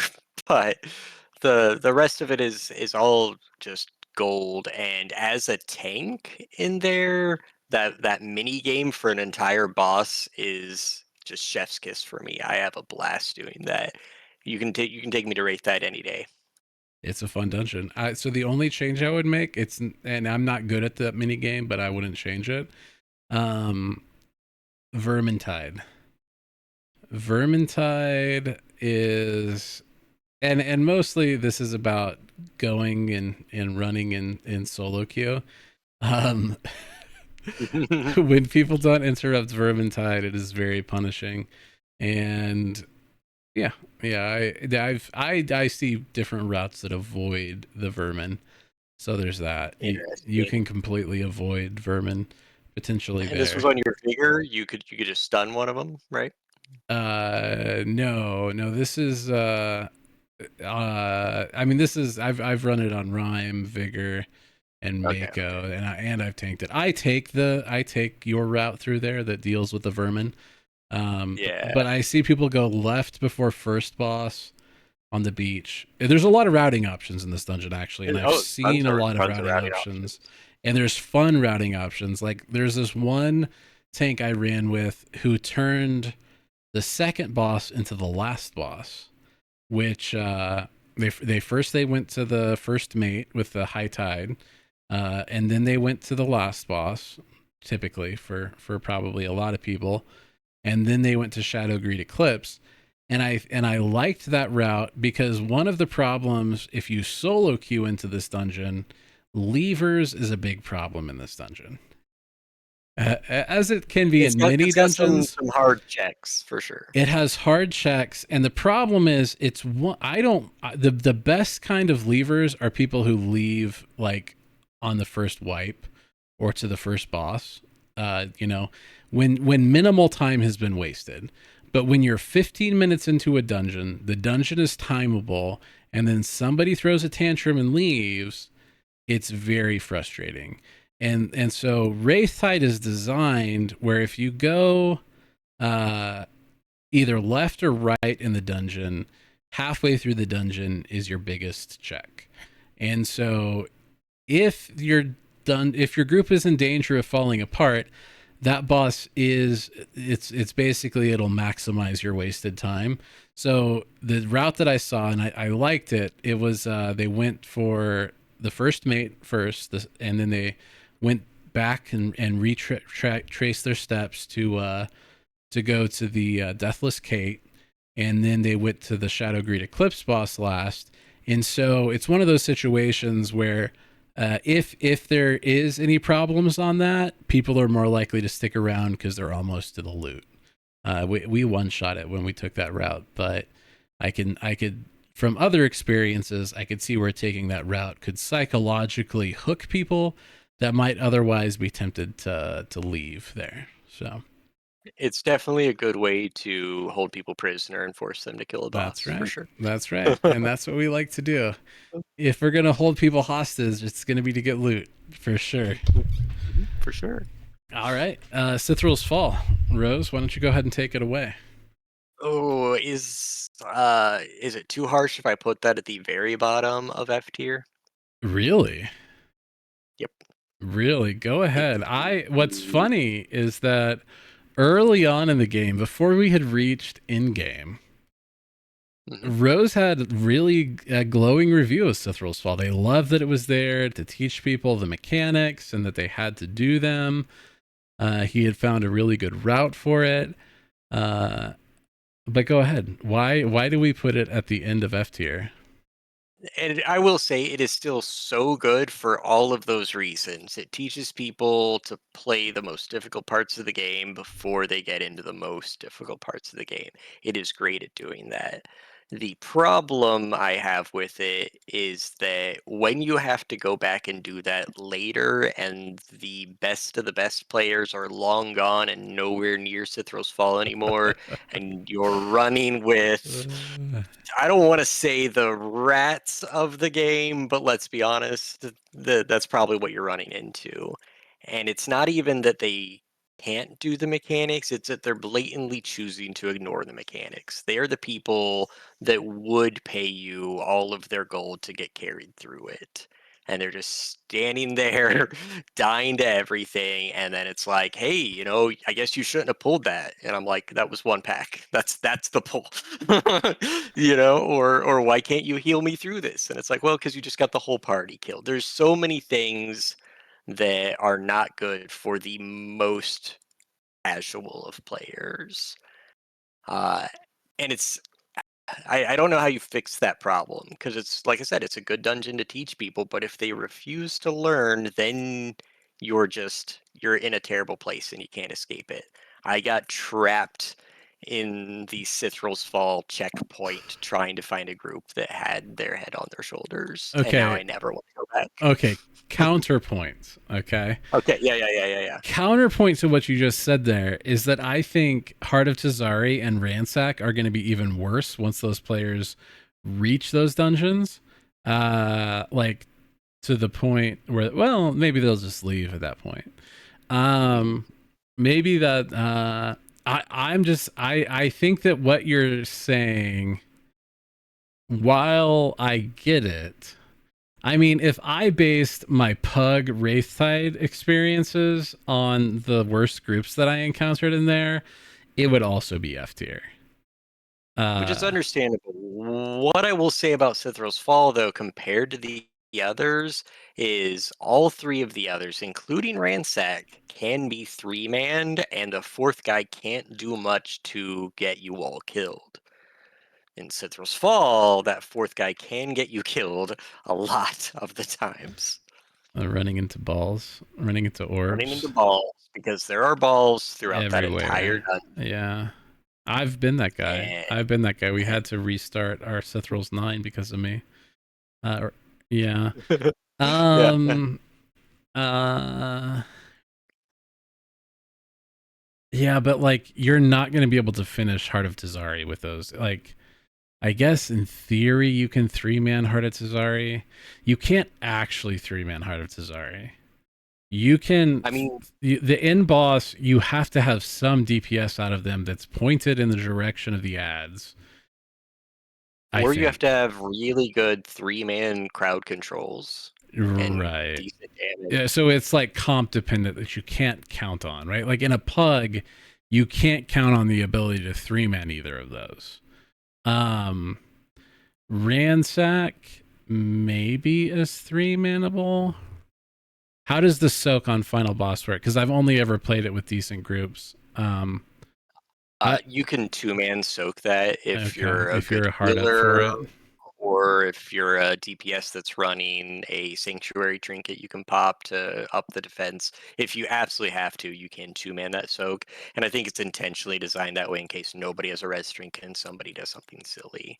Okay. Um, Because I know you can the other 3-man boss 2 and 3-man yes. boss 1.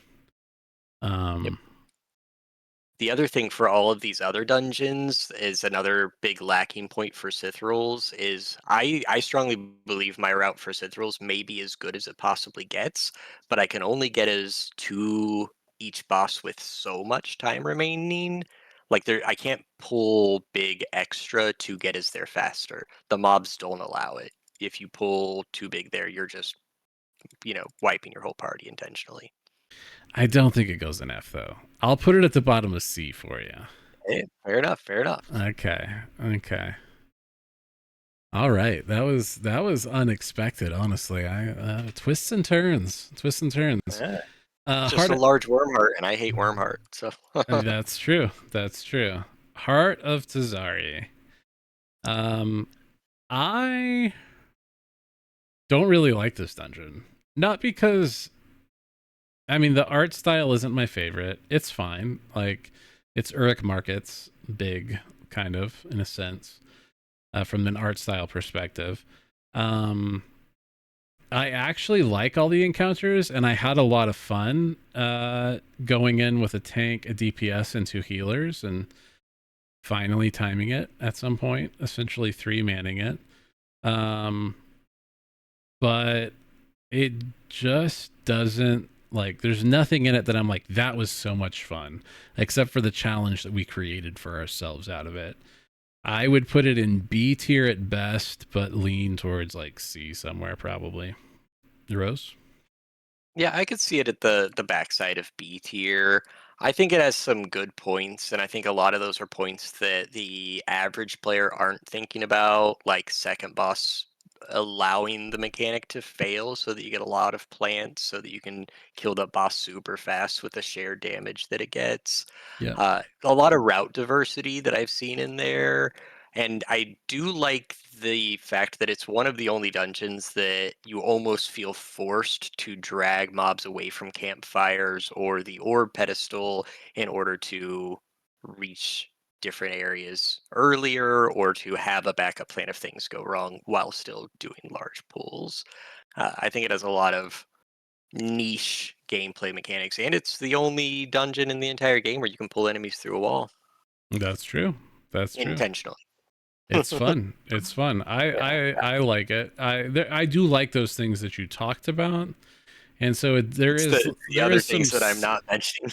yeah, there is some skill expression that's available in there. I'm not I it's not that it's I didn't, it's not F tier. I don't, but it's not my favorite. It's not my Yeah, favorite. It's no Wraith Tide. I'll tell understandable. you that. It's no Wraith Tide. It is no Wraith Tide. It is probably the easiest dungeon to get to the last boss with so much time remaining that you can teach brand new players how to do the last boss and still potentially time it.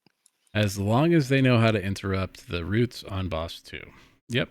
Yes, yes. Assuming you can get past boss 2 with those people. But just Yep. fail more plants and it'll die really fast. Assuming they can interrupt the the roots so that Well, your well, tank if doesn't fall over due to the root damage with the yeah. yeah. Yeah. As a Helena main, I can deal with both of those roots for a good while, and with enough plants, that boss is going to be dead before I get a second set of roots. So they may There you never go. have to learn what their interrupt does. There you go. There you go. Mako doesn't get that joy. That's true. Okay. Last one, Ransack of Drakheim. Take it away, Rose. It's great because it's easy. It's terrible because it's annoying. I find Ransack to be annoying mechanically, but also because you're trapped there until you have friends that'll run Eternal. You're just running Ransack over and over and over and over again. It's got really cool mechanics. I like the whole fire and ice theme. I don't like playing the whole fire and ice theme. Why do I have to move? Now I have to stand still. I find that very annoying. A lot of tank busters in there, so it doesn't feel great as a tank. Uh, it's the one dungeon where I'm actually really concerned about my healer's eye level on whether or not the run's going to be a success. But the one caveat is I just learned today that the soak on the last boss can be completely cheesed by Mako every time, and I Really? think that's great. Tell me more. Uh, As the a Mako Mako. Yes, this Mako I was running with was averaging 50k DPS, which was already incredible for a Mako. Whoa. They were using the legendary where your twin souls has more Yes. health and Yes. It's radiates the cape. damage, Yeah. and they were running talents to reduce that cooldown of twin souls as much as humanly possible. And I believe their gems was even in line for that idea. Okay. Uh, on the last boss, they could have their twin souls up for both of the soaks, and then it would come back before the next two soaks because the soaks are always relatively close together in time. Sure. And if it's up, the boss always targets the Targets the twin twin souls, soul. and Oh. nobody ever soaks. And as Oh. a healer in that particular run, That's I was having the fantastic. time of my life. It was Nice. so good. 330 eye level in there to help their friend gear or what? He was like 298. Okay. So he's Cool. still gearing up himself a little bit, just a real pumper. Like Yeah. the guy knows something about Mako that I don't know yet, or haven't got the legendary to know Yeah. yet. Yeah, no, Soundwaves Mako got that cloak and they're enjoying it. He's enjoying it. Yeah, yeah, Uh it must be really good. They were also doing like Helena-sized pulls and was tanky enough to do it. Obviously, the Twin Souls was doing 90% of the work that oh yeah. entire run, Yeah. but I was here for it. Hey, if that's It what it made the dungeon takes. fun again. Even if it's just a farm build, that's a fun farm build to have. Um Yeah, definitely. nice. So So where do we put it? That is the let question. me let I guess I have not tanked this yet. I have not Okay. healed this yet. Only from a DPS perspective. I don't love it. Um the second boss is really annoying. I don't like bullet hell bosses, and it It's probably is the only boss I like. it is as bullet hell as it gets in any game I played, really, other than actual bullet hell games. Um I kind of like the first boss. The first boss is fun. The first boss is like, now I move, now I don't move. Except for, Terrifying as a healer. Tank So's yeah. on the verge of death. People may continue jumping when they've got To fire be debuffs. to be fair, I have healed that boss up to the point we realized we could not DPS check 3 mana. That is true. Um, That is true. and I had Bis tank. I had Rose Helena. So it's Brick not wall. a brick wall. It's not like I was running with a pug or anything. So, But I could totally see you need your mass cleanse trinket because people are going to run around and get stacks of things, or not run around and get stacks of things they shouldn't. Um, Yeah, I really so wish I could get one of those mass res or mass cleanse trinkets to trinkets, drop yeah, someday. yeah, you're going to have to keep running those Eternals on your vigor. Um, Apparently. I don't know. I think it's B at best. Uh, but I would personally put it ahead of Heart at Cesare. Okay. No, I mean, I'm okay with that. One thing they could do that I think would save that dungeon as far as a solo queue person goes is put a eye level requirement on that dungeon. Make people reach 250 Sure, somehow and then sure. allow them to go there. Just Because anything below that and you're just in for a bad time. It does not matter how good those players are, you're in for a bad time if you're below there. And they'll start sending you there roughly 210 and above, yeah, yeah. which is Yeah, crazy. I got a 213 tank in there the other day, and we had to. Yep. I was doing my good deed for the queue and teaching people how to do. There were at least two people who was their first time. I think the healers was first time as well, but they didn't say anything. Um, and it was just not doable. He kept dying to the tank buster. It just wasn't going to Yeah. happen. Okay, so right here is fine with you. Yeah. That is good. Middle I of think B it's a good tier. place for it. So there I'm you in there have it. so much I can't really put it any lower. The official Fellowship Dungeon tier list. This is authentic. It's objectively the most accurate tier list that exists, and you can send it to your friends, and then they'll know. Then they'll know. Let's see here. So we are WoW players. We've played some WoW in our day, and JB always has the best tweets. Always has the best WoW related tweets. And so we're getting some feedback from the beta. They just released the dungeons. Was it yesterday? Today? Anyway, played Resto Druid in a few beta dungeons last night and won't be playing that spec in N Plus anymore until something happens with the unit frames. Tracking is miserable. Dots aren't much better. Probably going to try Disc to see if that's better. And if not, then maybe just play DPS. Oof, not a good sign. Now, JB is notorious for being kind of a downer. There are people that say he rage baits on Twitter about WoW. And he is vocally opposed to the add-on trimming. Add-on trimming, is that too generous to Blizzard? That's He's that's too generous for sure. That's he not trimming. It's a nuke. Yeah, it's the add-on nuclear annihilation that Blizzard is doing. And but yeah, apparently the people, healers especially, are not liking it. As you can see, Ellismere here replied to his tweet.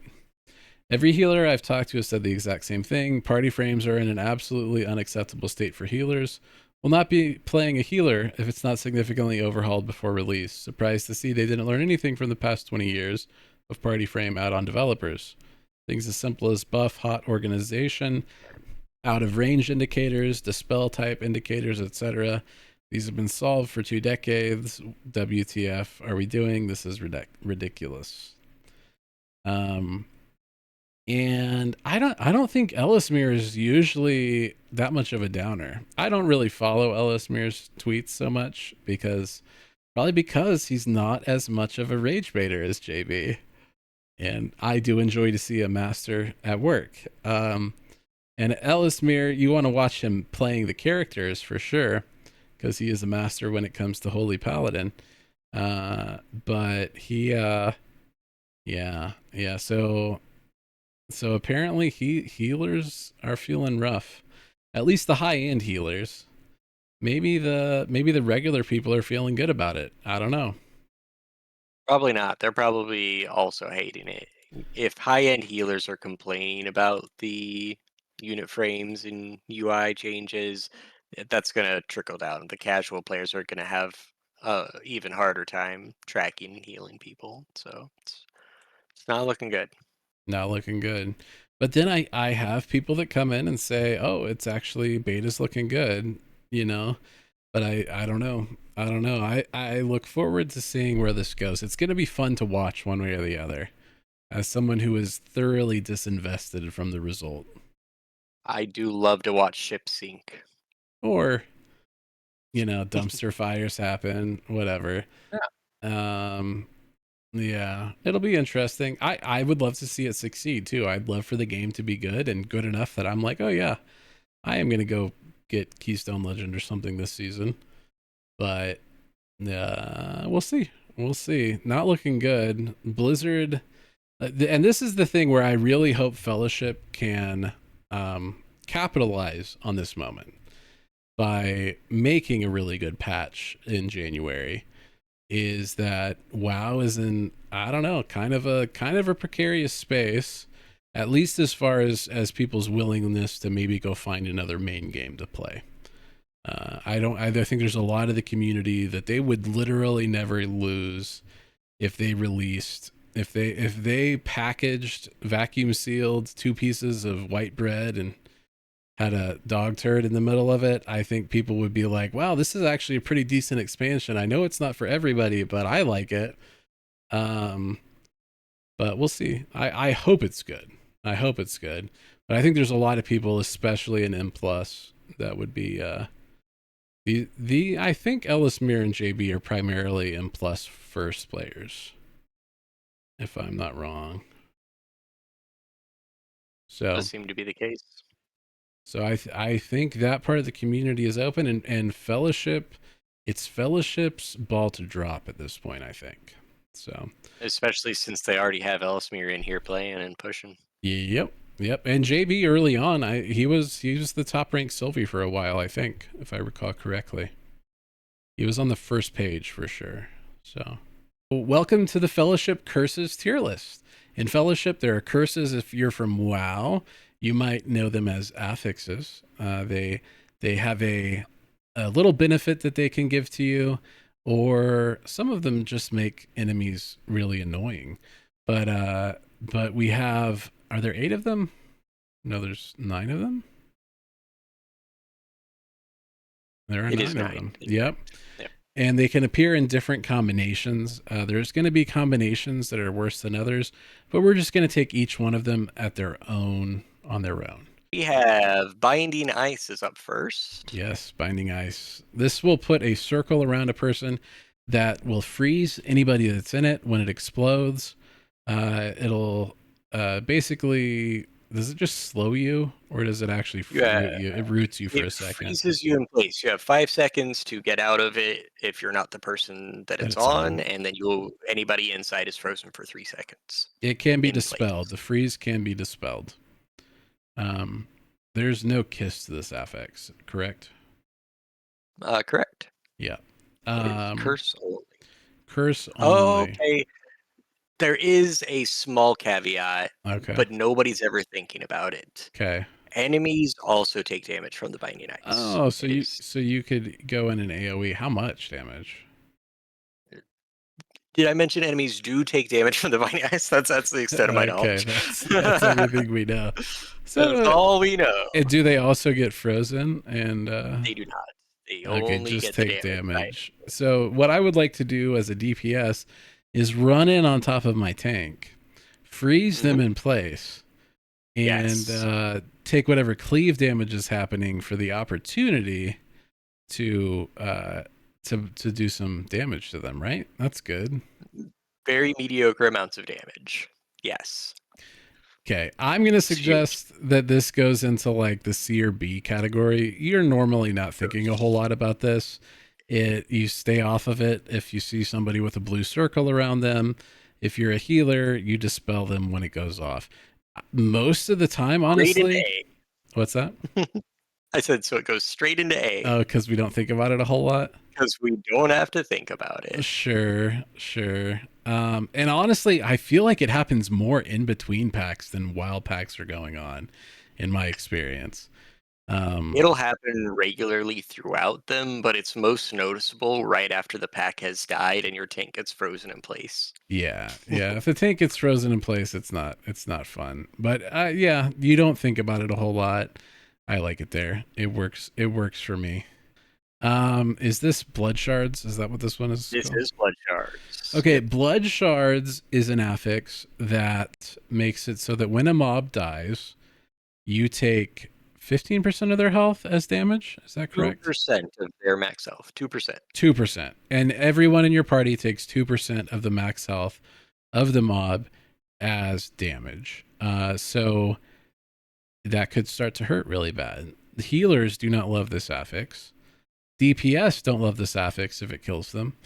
And tanks would vastly prefer for mobs to die all at the same time.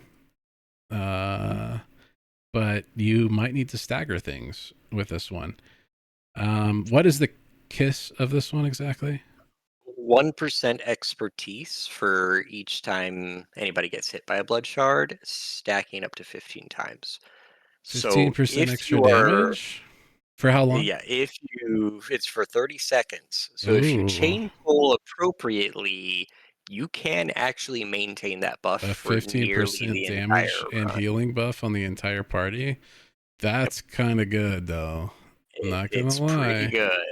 And I gotta be honest, healing it on a +8 Eternal didn't feel that bad to me.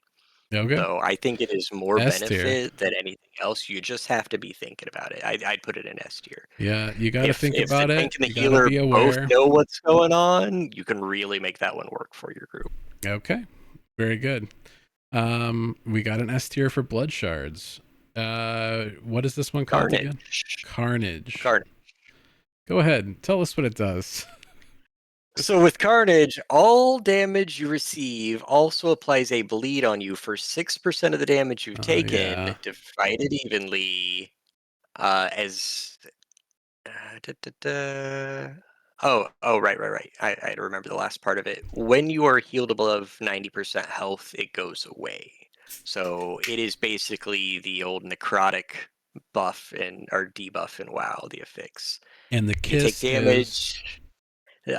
Heroes are healed for 10% of all damage dealt by any healer or any hero, and that's divided amongst the group. And every time a boss is defeated, you gain additional 2.5% healing from all the damage you do. So everybody is a healer, yeah. but everybody's constantly bleeding out. Okay. It's not great. It's honestly pretty bad. Okay. So you don't love healing this. I've never healed with this affix on. So I've never healed with any affix on. No, I have because I've done. You have. I would But say C tier. I would put it in F. The thing is it's either a big problem or it's irrelevant. Is okay. sort of where that one lies. In a +6 Cithral's Fall, I wasn't really noticing it. I'm like, okay, it's happening, and everybody's taking damage in there constantly, but it's not bad enough that it's an issue there. I have seen people like Empyrean Sands, all those balls blow up at once, and you've got 18 stacks of this on people. It's a wipe. You're toast. Okay. So you either ignore it or you die to it and don't choose the dungeon. Yep. Good to know. Good to know. Next is empowered minions. Hmm. Basically, this is going to supercharge some number of minions in the dungeon. If it's the wrong one, you're going to die. If you get the wrong, if you choose to pull the wrong empowered minion, it's bad news. Uh, it's They a do 100%. They do 150% more damage, and they have 100% more health. yeah. So it's big, and like you say, and on the wrong enemy, it can be basically impossible to deal with that. Uruk Markets is a good example. If you've got a Furious Tantrum that's empowered, that's a party wipe. Yeah. So Yeah. no, However, if you also have Stone Skin and somebody brought a chickenizer to the fight, in theory, you've got a mob that can go explode on a boss or a big pack for a lot of damage. But you guys don't know that yet because we're skipping ahead. That's right. That's right. So really the person that has to think about this is your tank and whoever in your party loves to butt pull. Although the butt pullers could just get instantly faced and it wouldn't even make a difference potentially. Um, so There is a place where it's good. okay. Currently, maybe not after the patch. If you're running double rhyme with high prio damage and you pull that and they both nuke it down really fast, and then your whole party has 20% more haste for the next 40 seconds, it's worth pulling. As long as it's not like a tantrum thrower or Yeah, as long as it's not a so tantrum. If you can anything kill that it throws before up it kills big you, it's AoE. Yeah. Yeah. yep. Can the in Godfall Quarry the Earth Elemental, can it be empowered? I do not think so. Okay. I have never seen it empowered because that would probably Well, you're just leaving that key. be a nice wall. Be a good wall. Yeah. Yeah, so you do get 40% haste. 20 or 40% haste? 20% for 40 20 seconds. percent haste. Yep, Yeah. 20% for 40 seconds. You also get movement speed, but I don't like to talk about movement speed. It's a fake stat. Nobody cares about that. Yeah, you can back up faster. So there's theoretically things that you could actually back out of now. Nobody has their backup key bound. No, not at all, especially not tanks. Mhm. So where do you want to put it? Uh, Like B tier, mm, Probably C tier, honestly, but just above the above? Carnage one. Okay. All right. Yeah. It's still not great. It's annoying, especially if you've got a very particular route that you kind of have to pull for a smooth run, and then all of a sudden that route's empowered. Marcus again is the perfect example. You can tell that Rose is thinking about this as a tank. And honestly, that's who's going to be thinking about your affixes the most in your group.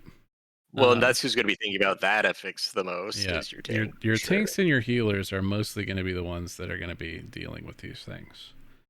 As a DPS, you can just set it and forget it. You don't have to worry about it. Uh, Malevolent Shade. The way that this affix works, this curse works, is that there will occasionally be a malevolent shade that spawns. It puts a protective aura that reduces damage by how much, Rose? He reduces the damage they take by 50%, and it increases their haste by 20%. So they do more damage and take less damage. A lot less damage. And they do a lot more damage until you kill it.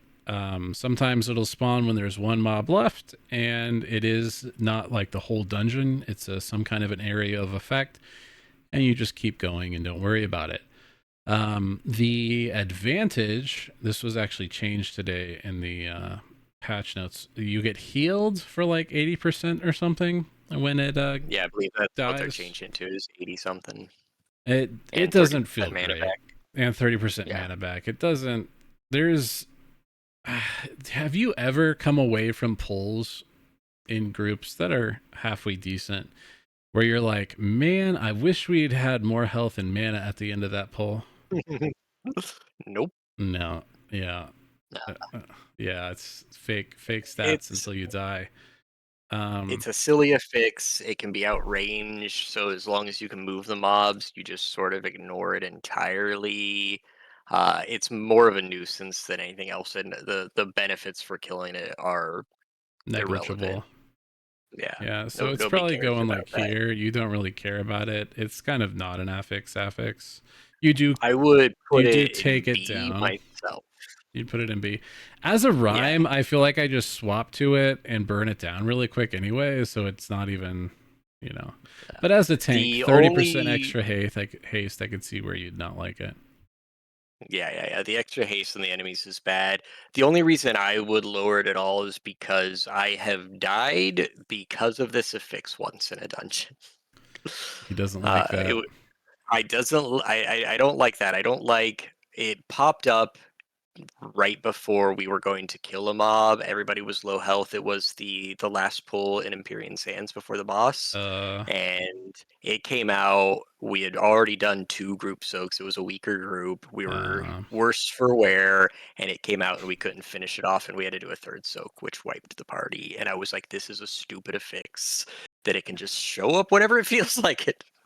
That's the point. That's what it does. But now it Yeah, has less health as of tomorrow, that's true. so it wouldn't have made that happen. You could have just taken I it mean, down faster. maybe. Yeah.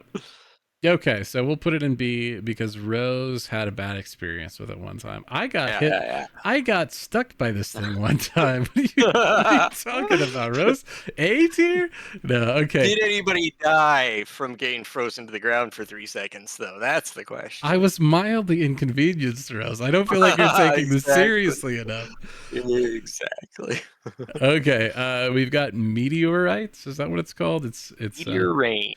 meteor rain. Basically, these little symbols will show up on the ground, and little sparks will fly out. That if you're in their path, they will stun you for a certain amount of time. Do they do damage to you? Maybe a little bit, not a lot of it. They do a little bit of damage. Yeah, It's not a lot. It's what happens once you're stunned that's more dangerous than that. which is You die. So the problem is they are really inconvenient. Sometimes they have really poor timing. Like, okay, we all need to stack on each other and soak at the last boss in Stormwatch. Oh, and we have to run out of the big oof. Yeah, that would circle. be bad. Oh, and Yeah. guess what? There's meteor rain, and they're all sort of aimed at where we're trying to go. It is a major nuisance. Again, it comes with a bonus that isn't that great. Everybody generates 2 spirit for each one that hits, so you're looking at you gain 8 spirit. That's not really doing it for me. No, the bigger thing to me, the problem with this affix is, in addition to that, is that they will show up off camera. So That happens too. Yeah, they're hard to dodge because they may not be visible. this is not a top-down game where I can see everything. I mean, in theory, I could play it in top-down, but that comes with its own set of problems.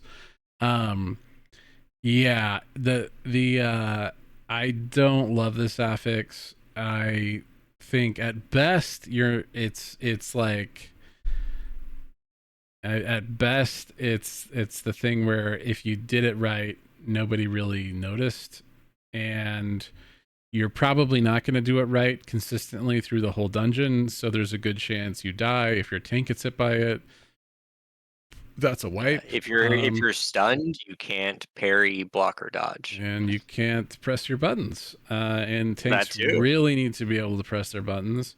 It is, yeah, and that's all you get. Like, they need to like quadruple the spirit if they're going to leave this in. I would put it in F tier, honestly. I think that Yeah, I mean it's worthy of that spot. I agree. best case scenario, you don't notice it. Worst case, it wipes your party, and it's more likely to wipe your party than that you don't notice it. Yeah, it is also tuned to where it will always happen when you need to click on the anchor and Wraith Tide on the Oh, first boss. nice, good, Yep, good. Yeah, it's really annoying. you'd think there'd be some randomization in the timing, but You would think, but it has happened every single time I've been on a Wraith Tide in Eternal mode. It happens in line with the anchor. have you So considered annoying. waiting a few minutes to pull the boss? I mean, Or maybe I it's like to tied time to these. combat. Yeah, I don't know. I think it's time to combat, but that is a good question. I'd have to do some theory Yeah, testing. yeah, some testing. Yep. Yeah, but maybe we 3-man a couple dungeons and try it out. Um, Maybe. okay. Let's go ahead and Shadow Lord's something or other. What's it Shadow called, Lord's Rose? Trial. Shadow Lord's Shadow Lord's Trial. Trial. Go ahead and describe it for us. So the description reads that the Shadow Lord has intervened, accumulating all kill score, and enemies are killed. As enemies are killed, who knows how to read? So basically, Shadow Orbs spawn every time you kill enemies. You collect 30 of those Shadow Orbs, and it spawns an Emissary of the Shadow Lord, which pulses out massive AoE constantly, which has a stacking debuff that causes you to take more damage from that AoE until inevitably you kill it or it has killed all of you. The bonus for killing it is that all your damage is increased by 20% and your haste is increased by 20% for 60 seconds. So, big buff to killing it, really annoying to deal with. terrible fix, in my personal opinion. Is that reflecting the updates that are going to happen tomorrow? That is not. I only have so many monitors. That is No, the sure, in-game sure. currently So that current. it has been changed so that now you're going to get a full ult when you kill the boss, when you kill the mini I boss. so I believe that's not changing the KISS benefit of it. That's just another thing that's happening with Okay. these. Okay. Is my understanding after reading it. So they're adding that to the Yes. okay. Um and it potentially could change the way you route everything. In theory, you could maybe pull stuff in on this, and since you're ulting there anyways, get a head start on things, or you're not as worried about collecting orbs when this is when you're in combat. Um, but I would say it's comparably annoying to this one. I think it's worse. I think it is the worst of fix in the game. Okay. The fact that if you look at it from all three roles perspective as a tank, in a large amount of the dungeons, you're changing your route because of this affix. You're looking for number of mobs instead of which mob gives me the most count, which Mm-hmm. sometimes is a good thing, sometimes is a bad thing.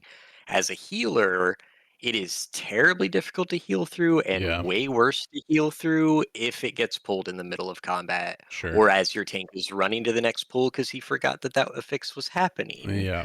Yeah. Uh, and then as a DPS, I mean, it's going to be better after now you'll get to ult there and you're going to get your ult back, but it's still this whole issue of, okay, I guess I'm blowing all of my cooldowns here when I may need them for the next pack if you're in the middle of the dungeon or, the boss. That's going to be better because you'll be able to ult now, but the rest of those problems still exist. Not to mention, as a DPS, you're having to pop defensive because the healer's going to have a hard time. Yeah. It's bad all around. All right. Still the worst affix. Mhm. Stone Skin. Basically, this makes the non-boss enemies have 15% more health, or is it more than that? They have 30% more health. 30% more They health. heal 15% of their health. Yeah. So when they die, they explode for 15% of their health. Um, Yep. so this one is pretty much definitely an best bis. I think it's S tier. Oh, Uh, 100%. even The more than front of blood S tier. shards. Yeah. Yeah. Yep. It is. Best affix in the game. It is really good. Nobody minds having to getting more opportunities to pump on the meter. The longer it takes mobs to die, the better your overall DPS is going to look at the end. And when they explode for 15% on a boss, that feels good. Those bosses, you're spending less time in single target. So as DPS, you love it. I guess really tanks would be maybe like thinking like, do I have I mean, you might have to pull a little slower or a little lighter if you're in a pull that normally you could DPS down, but you have an extra 30% health, so you have to survive for longer. Probably not a Helena issue, but maybe a Mako issue. Yeah, I could see that potentially being an issue. It's not something that I've ever had to consider. What I'm considering as a tank when this affix is out is, can I get to my next pull with something alive? Yeah, And yeah, how early do I have to leave before my DPS nukes this down? yeah. Because you want to chain pull like crazy. I actually go considerably over count in Heart of Tazari with this affix so that I can pull more things onto bosses from different areas Yeah. and do more chain pulls. Like it is a really good affix for being as far ahead of schedule as you want to be in a dungeon. You just make them all, fall over. Yep. It's a good affix. Good curse. All right, and why don't you? I don't even remember what this one is called. Rose, why don't you go Yes. ahead and read us what this curse is? The last curse on the list is Ultimatum. Bosses deal 5% more damage and they have 10% more health. The bonus is throughout the entire run, hero ability cooldowns are reduced by 10%. Uh, It is easily probably the middle or back of S tier you see this affixed and you're just like, oh, okay, so I got to play this dungeon normally and nothing's going to matter. Nothing's gonna change. Yeah, yeah, Yeah. probably right But there. my cooldowns will come back a little faster, so I guess there's that. Yep, yep. No, yeah, it's good. That's good. Yeah, a boss dealing 5% more damage is an irrelevant stat in my opinion. If you're Until dying to you're 5% more at the damage, you were dying. highest. Yeah, maybe Yeah, if I was running plus 40s, then I might be like, oh, this extra 5%'s the end of me. But so far, but for us for casuals, casuals, for the yeah, rest of us, 99.5% of people, it doesn't matter. Yeah, yep. All right, free so affix. there you have it. All right, I think that's everything I had on my notes. We're at 2.5 hours. That's pretty. It's pretty long podcast. You got anything else we need to talk about? I mean, I feel like we covered a lot of the important We things. did. I look forward to the developers making a lot of the changes I have suggested, Yeah, and yeah. I mean, I think that's pretty much that. Surely they will watch this video. Surely they will I'm listen to sure this they will. podcast, They'd be crazy not to. which can be found wherever fine podcasts are distributed, at least if it's on Spotify, Apple Podcasts, or YouTube. Uh, we have a Patreon for those of you who haven't seen it. I don't plan on making anything for pay there. You'll know that Rose has twisted my arm. If something ever goes behind a paywall on the Patreon, Rose needs money. That's what it is. That's what it is. He needs to be compensated for his time spent in game so that he can bring you Gotta feed my gamers. the best tier lists, you know? And you could be a producer if you do like and enjoy our content and want us to make more of it, or at least to bring a little bit more work ethic to it. You can go to the Patreon, fellows Patreon, and do that. Where we will have the actual best builds in the game. Yes, it's the only place you'll be able to find what should be the meta, but isn't yet.